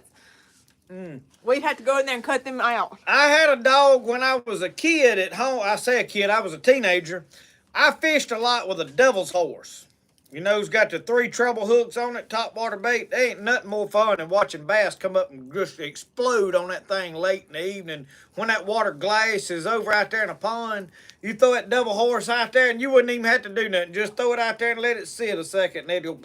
Mr. Martin says he almost missed it. We had a dog that got a hold of one off of a fishing pole out there in the yard, and he had lines strung all over the yard. He was a running and a howling, and I finally got him caught, and luckily it hadn't got too bad, and we got it out right there, but it was fixing to get bad. We think puppies were the worst, puppies to do that. But Martin said he just about missed all of it. Martin, surely you didn't, son. Now, somebody that's always on here ain't on here tonight. No, Tommy Litchfield ain't yet. Tommy. Tommy'll be, it ain't time for Tommy yet. He's about 8:30 to 9 o'clock when he shows up. Independent thinker, I ain't never fished with a fly rod much.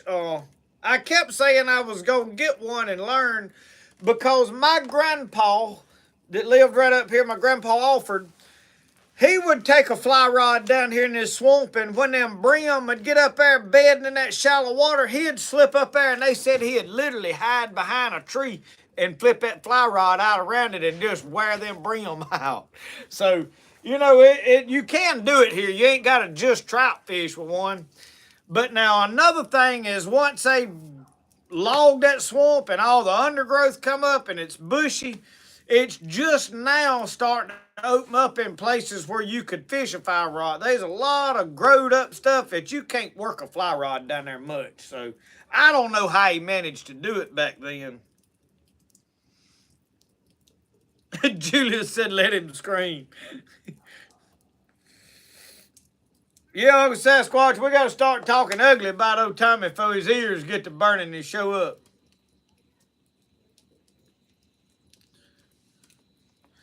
Mike, I love a devil's horse. Man, a devil horse is fun to fish with. It's usually late in the evening before I can get them to hit them, but it is a lot of fun. Laura, Fresh Hour, said, thank you for superior catfish shout out of retail stores open from 8 to 4:30 every day. My wife come up there and stood in line to see Brenda Gann up there last year. But we go by there a lot, and we eat a lot of catfish from there. No joke. My mom, in fact, we keep a box of superior catfish in the freezer over there at the cabin because if we cook deer meat or stuff like that, my mama won't eat deer meat. She just, one of the things, she don't like it, and we'll always get a couple of fillets out and fry them for my mama to eat. And then if we have a cooking and don't catch enough fish, we've always got a box of catfish to eat. So I had no idea you was watching, but good to have you on here, and thank you for commenting.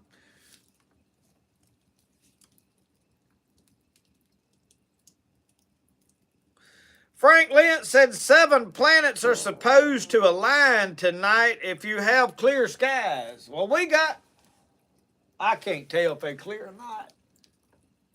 They was, but now don't seem to be. 4:30 in the morning. Larry, you must be getting up early and going fishing. I bet you going fishing.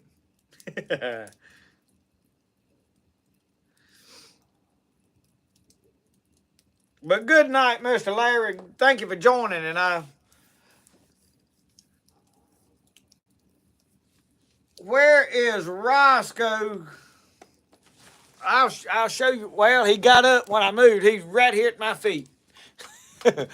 Rosco has not forsook us. He's hanging with us.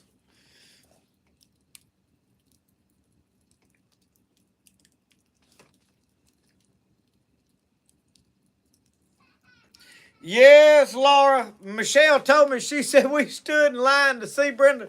She's been watching Brenda Gant for a while, and it blowed my mind that there was that many people that watched her.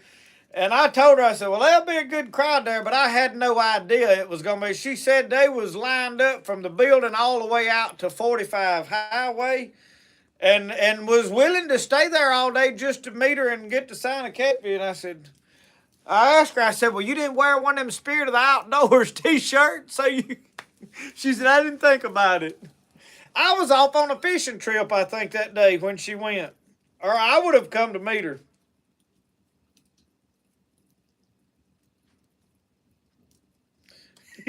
Kenneth Michael said, when your dog gets that fish hook, Brody says, put him in the cooler.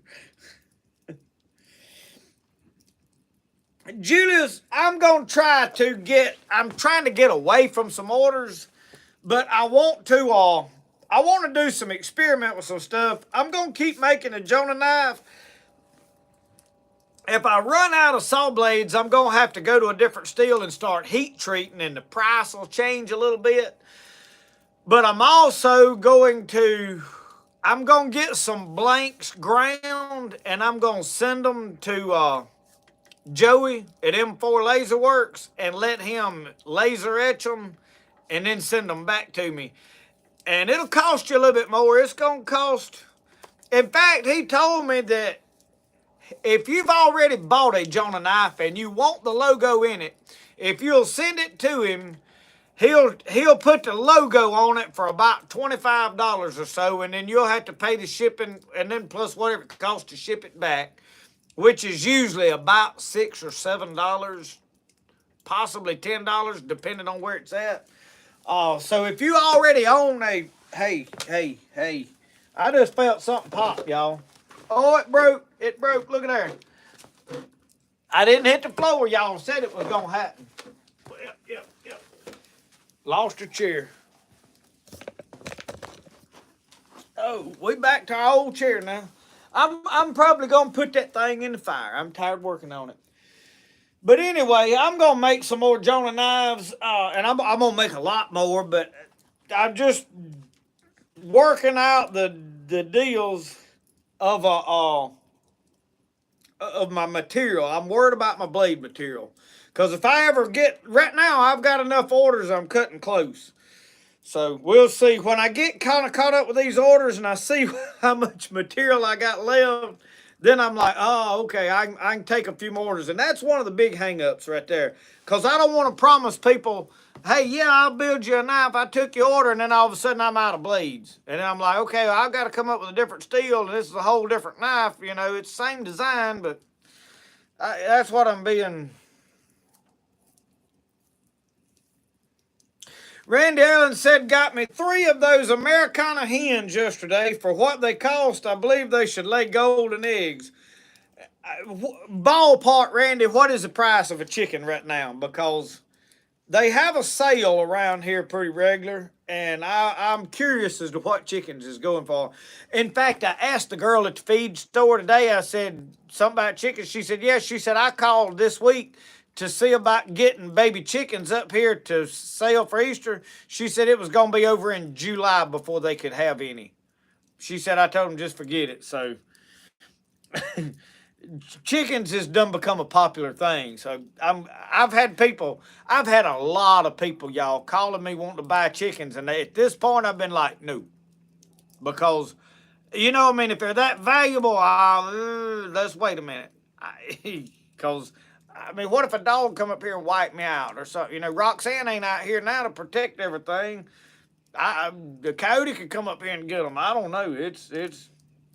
Frank Lynch said, what is a devil's horse? A devil's horse is a little bait.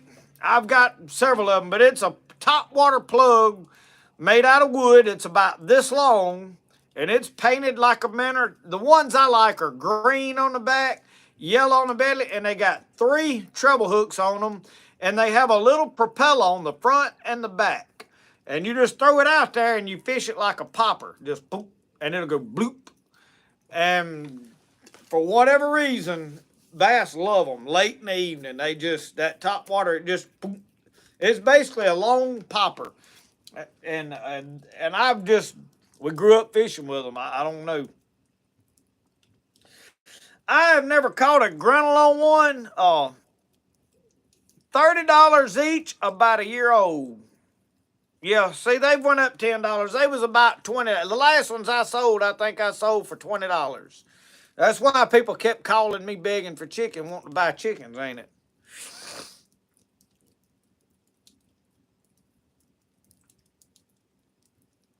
Yeah, my mom and dad and them tore down a chicken pen, and I heard through the grapevine they was threatening building another one. I told her, I said, I'll give you some bennies, but I got to looking, and I ain't got but 2 benny hens out there. I could give them a trio's it. I've got a couple of roosters, and I said I was going to turn one of those roosters out. Now that Roxanne's not here, she was the one that kept killing chickens, and it wasn't like she hated them and wanted to go kill them. She kept trying to herd them and wound up killing them. So a trio would be $60, basically.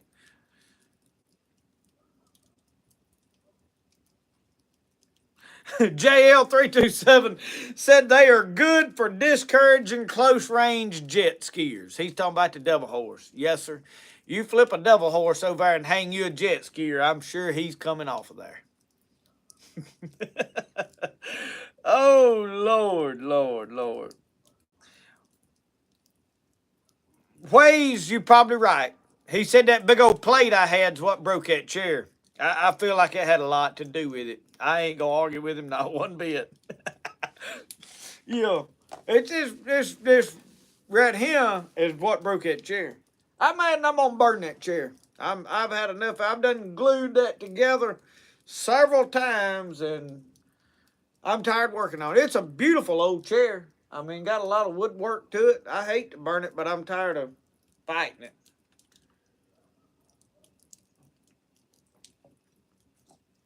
And y'all, the weather here has been great. The water is getting right. I feel like the crappie are fixing to go back to tearing it up.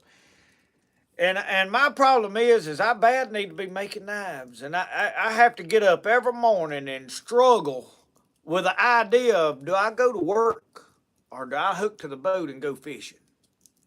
And my bills always say, go to work. But my heart is saying, go fishing. So I usually wind up grinding on a knife thinking, man, I bet they tearing it up out there, man. Man, I bet them fish is biting right now, boy. Sure, well, and then I get to say, well, the wind's blowing. I'm glad I ain't out there. That wind be tough today, and I can get to grinding then. You have to do whatever works for you. But that working for yourself can be tough, because if that inside desire to go fishing gets bad overpowering, you can just throw it down. And y'all, I push myself to make knives. I want to get them done. If I ever take an order, or especially take payment on a knife, I need to hurry up and get it done. I've never had nobody really bother me about, how long I took to get a knife. So everybody has been overwhelmingly good, when they place an order, not being impatient. But I'm the one that gets to the idea that I need to hurry up and get it done. So John Thomas, I have put a hurting on them cookies Michelle made too. I give one to Brother Robin this morning, and he enjoyed them.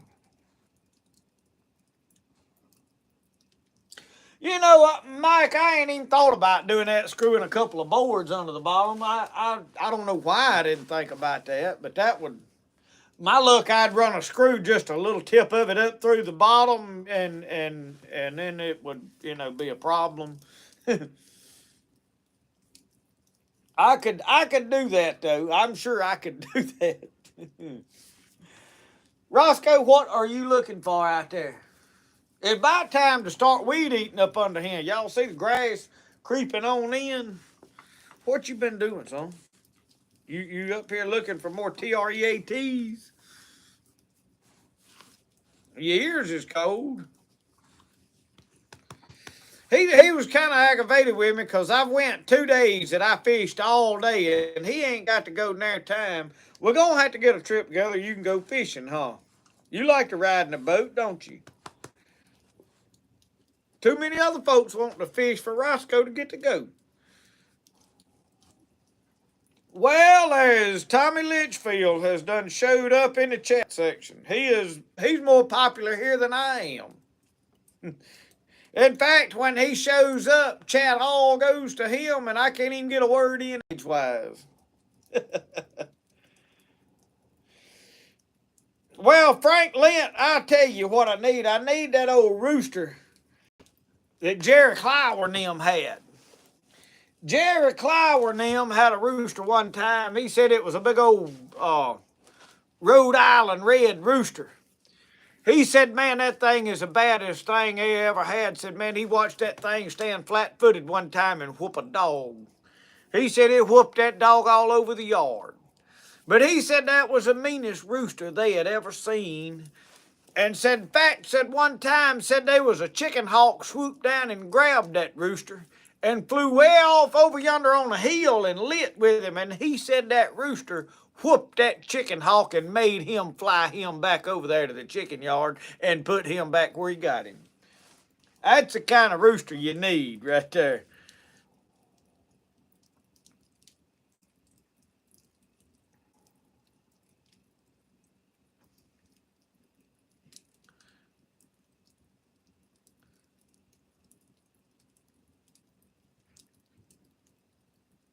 Washburn Billy, that's a fact. If we don't work, we don't get to eat.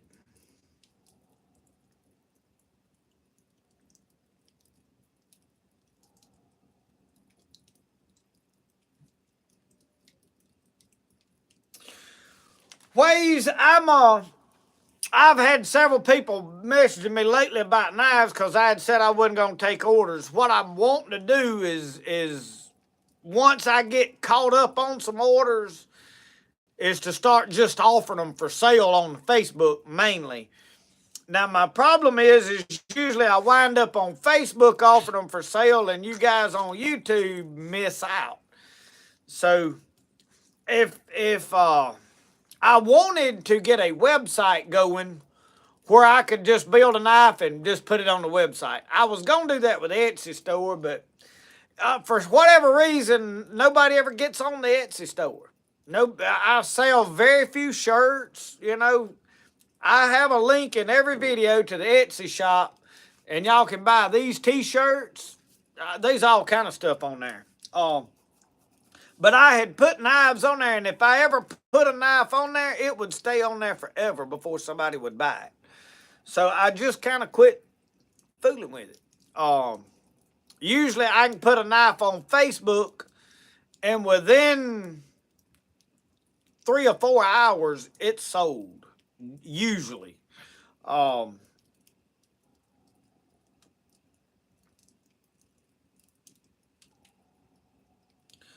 Thomas Shepard, how are you tonight?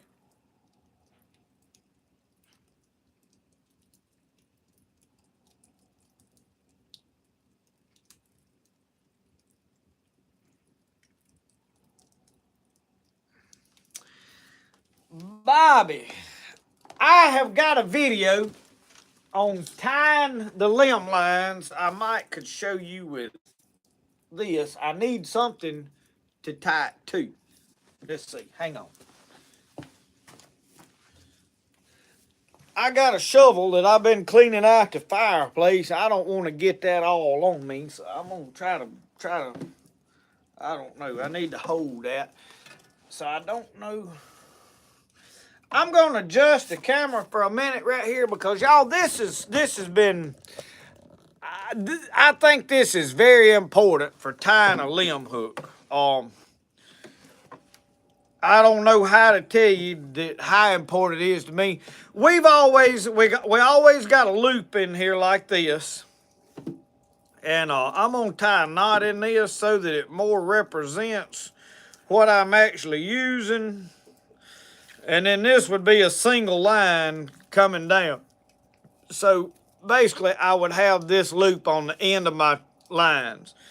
So what I do is when I come up to a limb, I come down and I wrap it. And when I wrap it, I cross right there. And I know this is going to be hard. So after I cross, I come on around, and you got to adjust it to the length that you need. That's about right. So once I've crossed, then my main line is coming up under here, and I know y'all probably can't see real good. So let me get back. We come across our line. We up here. We make a full wrap. Once we back at a full wrap, we cross over and we wrap again. And then you pull this side that you see the thing coming up and down back there. That's where your hook's at. You pull that up and you tuck this knot up under there. So all I did was tuck the knot. See, this is my line. The knot goes under that string and comes back out. This pulls tight. The weight of that fish pulling will pull that. And it keeps, so that's hanging there. That ain't going nowhere. I mean big fish caught. When I get ready to pull my lines up, you see how that knot pulled out from under there? And then it just unwraps. So it's hard to see it without a good diagram, and you can do it either way. I mean, it don't matter, long as whenever you come up there and you wrap it, it's crossed over, and that wrap holds that down, and then you put that knot, you just tuck that little knot up under there, and that knot will keep it from just falling back out from under there. And see, it's hanging. And then when I get ready to pull it, you see that? And you pull it, it pulls that knot out, and then it comes loose. So that is my best effort. And y'all, Michelle's back out here and she ain't got nowhere to sit. Well, You can have my chair over there. I was just, it broke, didn't it? No, I was just coming to tell everybody good night. Good night, Yeah. Lale. Well, I had to go in there and pull up Uncle Sasquatch so I could see what his bird looked like. Did you find it? Yeah. It was a baby then. But I'm going to tell y'all good night. I'm going to bed. Or And going. I'm gonna keep you. I'm going to get into bed. Brody, I'm not going to bed if Brody goes to bed. But it's getting chilly outside. Rosco, you coming on to bed? You coming on to bed? Washburn Billy, you said you wasn't meaning to sound rude. I can't even remember now what you said that might have been rude. I'd have to go back. Oh, yeah, if we don't work, we don't eat. Yeah, I got you. I didn't take it that way. You good. So Richard T, you got it figured out now? Bobby Aiken, did you fully understand? Y'all, when I'm showing somebody how to do something, I try not to treat people like they 2 years old. I try to be thorough, and the reason is in that camera, it's very hard to see with knots, in my opinion. And I say that because I have watched people tying a knot, and I'd watch it and they'd do it, and I'd be like, I don't get it, you know. And they'd be done a good video on it. And I'd like, I don't understand, you know. I guess it has to just kind of click. My wife's uncle showed me that. He's the one that showed me a lot about limb hooking back years ago. And we went to the Sunflower River and caught some yellowcat up there. And he was very good at limb hooking. And I learned a lot of my techniques and stuff from him. And he taught me that knot. And it works good. And what I liked about it is, see, when I first started, we had that loop. And we would just, you know, pull that loop through. I don't even know what you call it, a sheep's head or something. Basically, you spread your knot out and you pull through, you know, like that, and then you'd have to loop that over the end of a limb. So if it was a big limb with a bunch of bushes on it, we had to cut all that mess off or be breaking it or whittling on it or whatnot. And then you had to dig, pull all that off. Well, he said, oh, don't do that. That way you could reach under there and tie it down low to the water on a good strong limb and not have to cut all that stuff off. Because you go to cutting a bunch of limbs off to loop over it, man, somebody riding by want to run your lines and see that right off. So I don't try to get too elementary with it, but I want it to see, yeah, Mike Culpepper, it just, that weight of that hook pulling grabs a hold to that knot and holds that tighter. And it's real simple, real easy. What I like about it is I can pull up in them water moccasins and pop that knot loose and jerk it loose usually, and I'm gone, you know. You can just about pull up in a bush with a wasp nest in it and get your limb hooked before you stir the wasp up.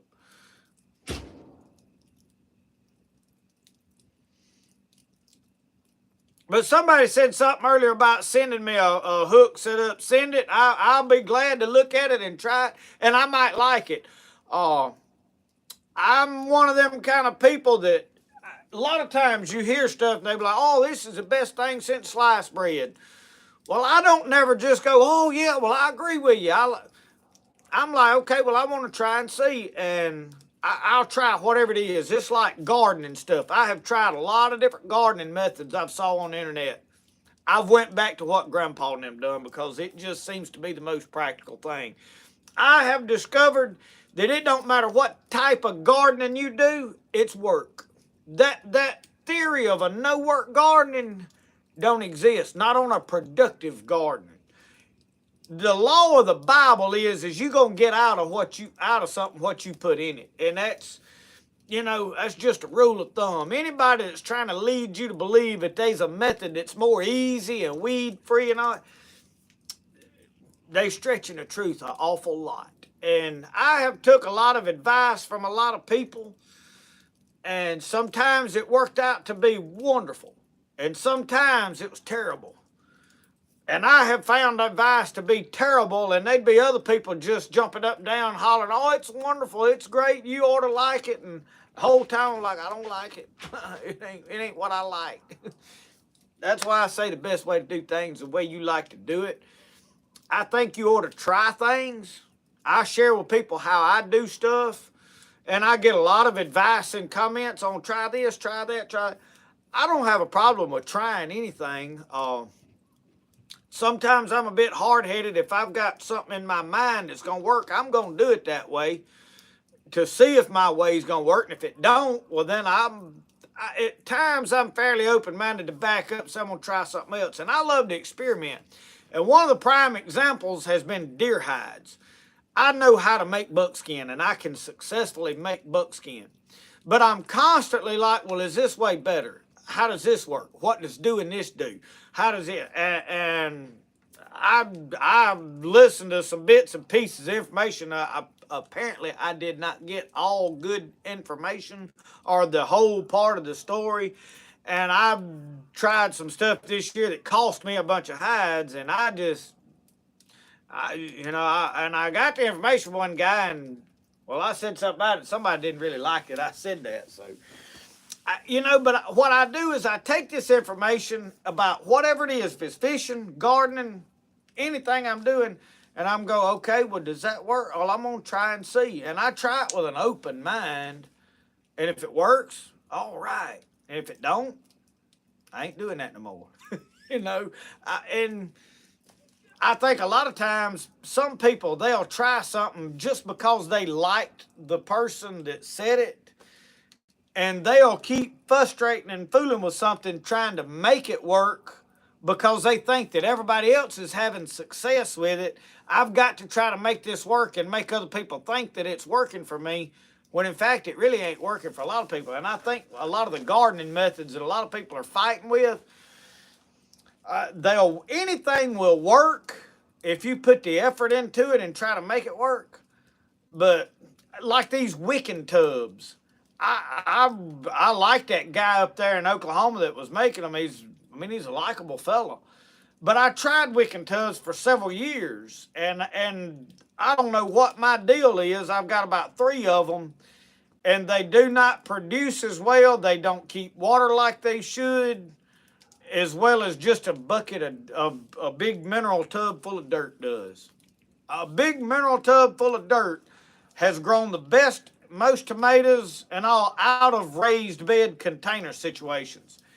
I have discovered that I do the best down there in the garden when I put a good bit of fertilizer and I suppress the weeds and the stuff around it, and the water splatter back up on the tomato, and it's got plenty of nutrients, and it gets a regular amount of water. It ain't that, hey, it needs more water. It just needs that water on a regular basis.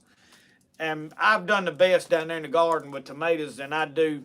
Now, I have had pretty good luck in the raised beds at times, but I think with a raised bed, you have to really work that soil every year. And my raised beds kept getting grass coming up in them from the underside because I did not put a weed barrier down before I put my dirt. But the next thing is here, I don't think that makes a huge difference, because what was happening with me was that Bermuda grass is like a vine, and it would come in the corners and go up in that bed, and then it would multiply in that bed and come up, and I would pull it out and get it all out, and then it would be right back in there. And I know it wasn't sprouting from a seed down under there because it was too deep. So, some of that stuff is trial and error. So even with the fish hooking techniques, I have gotten a lot of good information, and I'll try stuff. I'll be like, okay, let me try that, see if that works better. And it's like me up there fishing. I took information several years ago fishing about where to put my lines, and I'm fishing in big, long, they're probably 250 feet long, 6 foot apart, 25 hooks. And I'd run them way out in the middle of the deepest holes in that river. And I was catching good blue cat, but I never could catch a nap. And I'm slowly learning it. Really, what I need to do up there on that river is go back and fish the same way that I'm fishing this little river down here. Exactly the same. Because them fish are coming up in there, especially this time of year, up in those shallows to feed. And that's where you're going to catch your apps at. Them apps ain't off out in them deep holes. But I was fishing out there because I took information from somebody. Said, okay, well, I don't know about this big water. Try this. They were catching fish. So I don't know what they were doing different. But I learned. Didn't work for me. And I'll adjust. I'll try something different. I built some lines, and I had to go back and take them all apart. I seen where somebody else had run the swivels different. I said, hey, I want to do that because mine's getting tangled up. And just keep adjusting and keep learning. And sometimes you try stuff and you find out, hey, that don't work. It don't work. How's the TP holding up? Mike Culpepper, the TP is excellent. In fact, it is just about just right weather. Man, Brody's ready to do camping in it. The problem is I done got out of the mood of fooling with it. I've been so long since I've done a video on it. The fall of the year is when I should have had that thing together. But I'm going to tell y'all, I told somebody the other day, I said, I'm good mind to load that thing up and carry it to Pickinsville and get out there and erect it at the campground and stay in it. I think that'd be awesome.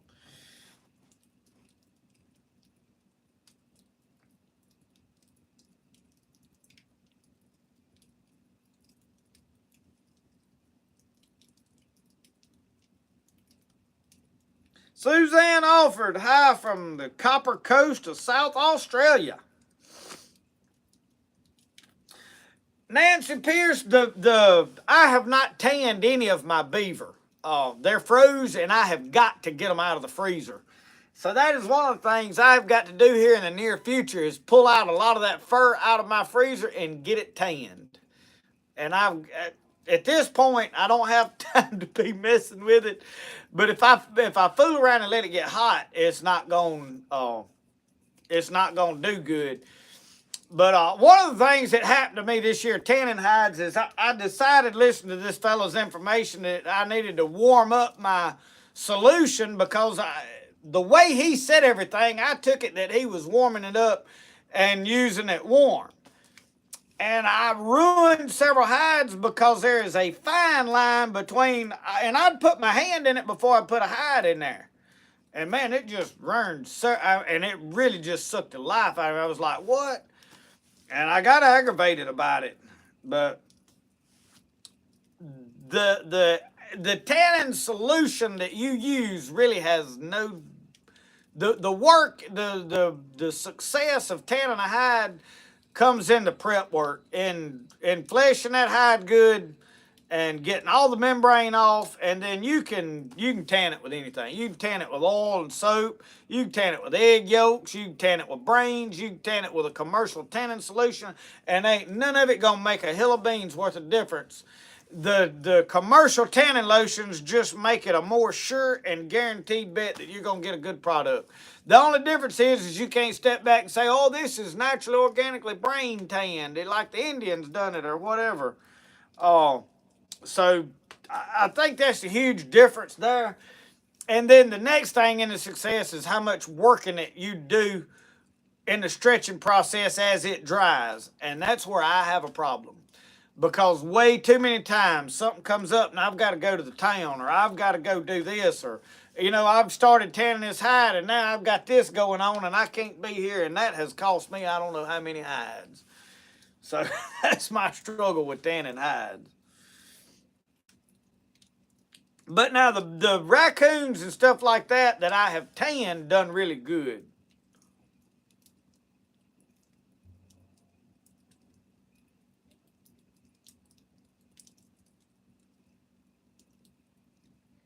Mark Mills said Tommy's got a face made for radio. Keith Bingham said, we can't hardly keep our raised beds watered. They stay so dry. So here's something else. And you're 100% right. Containers, hay bales, raised beds, all that stuff is a wonderful idea if you're in a wet climate.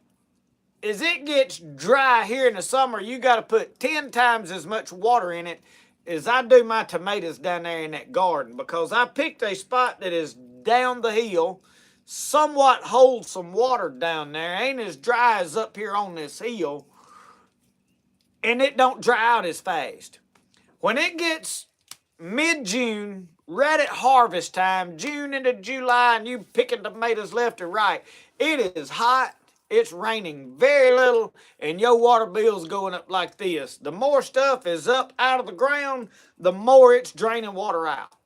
So the idea that raised beds are better, you got to take into consideration your environment. When it comes to gardening, if you've got good soil like we've got here, plant in the ground and take advantage of that. I talk to Mr. Larry Reese pretty regular. He's up in, somewhere up in Oklahoma, Arkansas, Oklahoma, somewhere up there. And it's all rocky soil. And he makes jokes to me about it a good bit about it. He'd trade me a lot of them rocks he's got for some of the dirt that I got. And they have to do container garden and raised beds because the soil is all rocks and there's nowhere really to do that. So, you know, when you've got that type of situation, or you're way up north and your ground's frozen and you got, you know, and you get a raised bed that you can work and take care of, then it's more practical. Really, right here where I live, a garden out there, a plowed up patch of soil is the ideal thing. And if you've got a commercial tiller where you can till it, I have tried strawed pathways, mulched pathways, and I have not done a lot of wood chips. My brother-in-law seems to love the wood chips. I tried one year all the pine straw and leaf litter, and the walkways, just put it everywhere and go out there and dig out and plant it. I put compost out there, and I'm going to tell you what it done here. I wound up with way more bugs than I have ever had to fight. It was not near about worth the battle that I had that year for what it benefited in the composting, mulching situation. It's a whole lot easier to get you some chicken fertilizer out of the chicken pen and go down there and put that on your rows and let it set for a little while, a couple of weeks, and till it in, and then start planting and fertilize your garden that way, and just plant like Grandpa and them planted and hoe them weeds out. this year, the only thing that I'm leaning towards I would like to try is I would like to put fabric down on my tomatoes because blight has started from dirt splattering back up on your plants. And I did not plant straw this past year because where I planted the straw created a problem for me growing peas, and I was limited on peas, and then the deer eat up what I did grow. So I'm leaning where I would love to put the fabric down, and I would love to put drip irrigation under it, but I don't know if I'm going to fool with that or not. It's a huge investment. I know I'm going to pull down all this wire for my running beans and put stiff hog panels up for that. That wire sags when they grow so much vine up on it, pulls it down, and I don't know, I couldn't do nothing with it. And I said this year I wasn't gonna fight all of that stuff. Frank Lent, good night.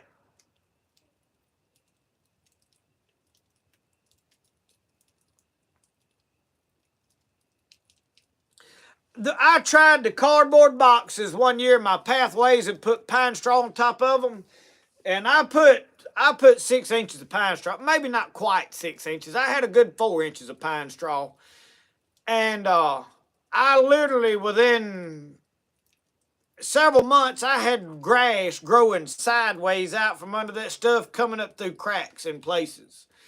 Well, then I couldn't till it. I couldn't hoe it. Only way to get it out was to go down through there hand pulling everything. The years that I have mulched and strawed and stuff, you can't hoe in that stuff. You just got to go through there and hand pull everything. And I was like, you know what? It's a whole lot easier to take that tiller and go down that middle and then come back with a hoe and hoe what you can't in around in plants. A lot faster. And you know, why we keep trying to find a better way when you've got something that works is something I have went back. You know, Grandpa was doing it this way for a reason because they'd done tried a lot of different stuff with hand tools. They was plowing with mules. You know good and well if there was an easier, better way, they found it because they was growing a lot of stuff. And you just ain't going to grow enough to live off of and eat doing all that kind of stuff. It's good for hobbyists. It's good for small little plots. But if you're going to grow a garden and feed your family out of it, you better get you something to plow the dirt with. You know, that's just, the Bible talks about plowing the fallow ground.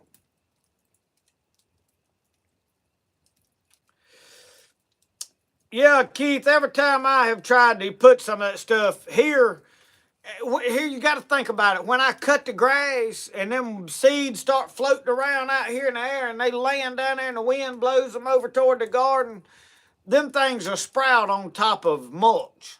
So, you know, we get a little bit of rain and our humidity is so high, man, it'll sprout on top of it. It don't matter how much barrier you put down under your stuff, it's sprouting up in it if it gets a little bit of moisture.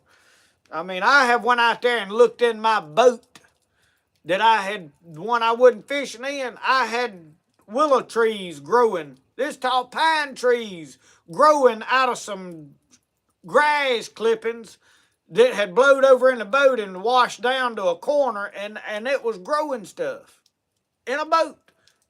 That aluminum boat was a good weed barrier down there. So, you know, think about things practically.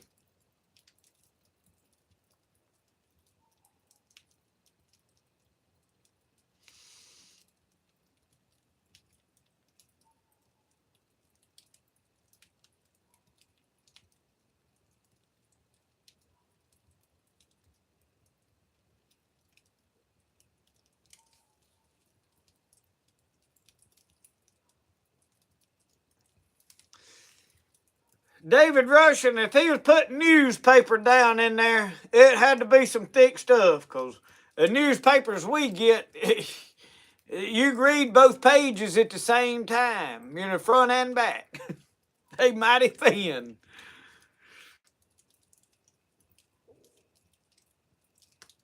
Y'all went all the way to the deer camp just to watch it live. Y'all's deer camp must be a wonderful place.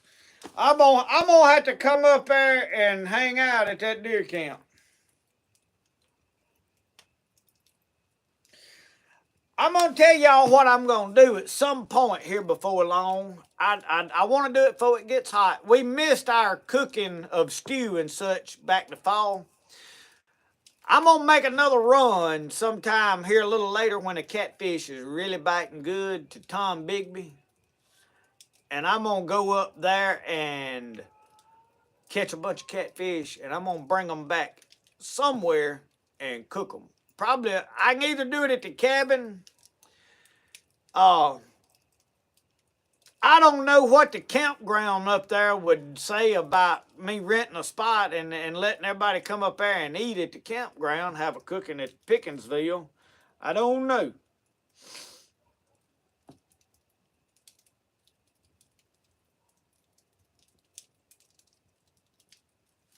I see that one cat over yonder. Is that the one? Yeah.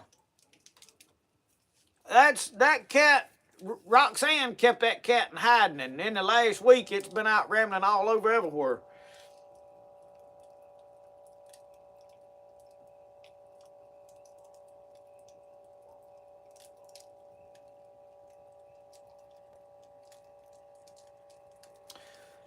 Lord, Lord, Lord, y'all, it is 9 o'clock. Fire is dwindling away swiftly. Well, not real swiftly. Delta Prepper, they make excellent knives. In fact, the Bowie knives you've seen me forge in the past, if you go back and watch my hand forging videos, I used what we call a G-Whiz, the old mule plows, that spring curved part. Yes, it is a type of spring. It is usually like a 5160, I think.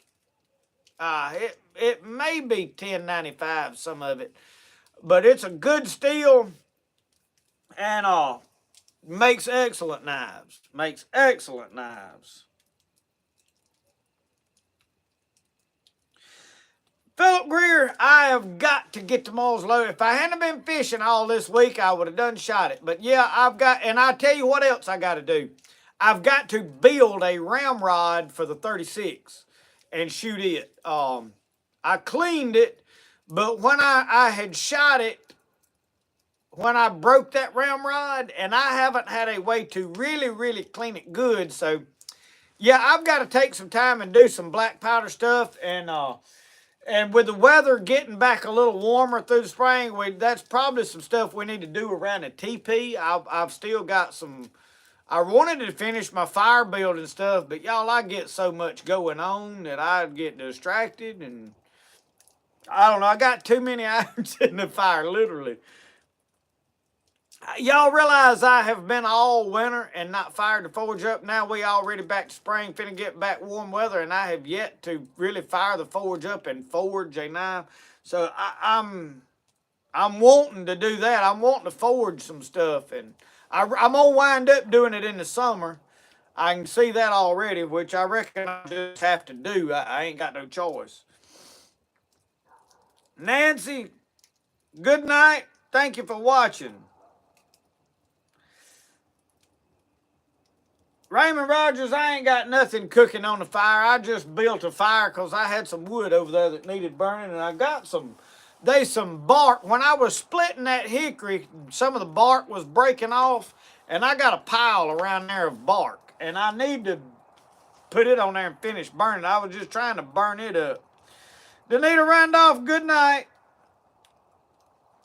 If you see Mr. John Dyden up there, tell him I asked about him. I hadn't seen or heard nothing out of him in quite a while.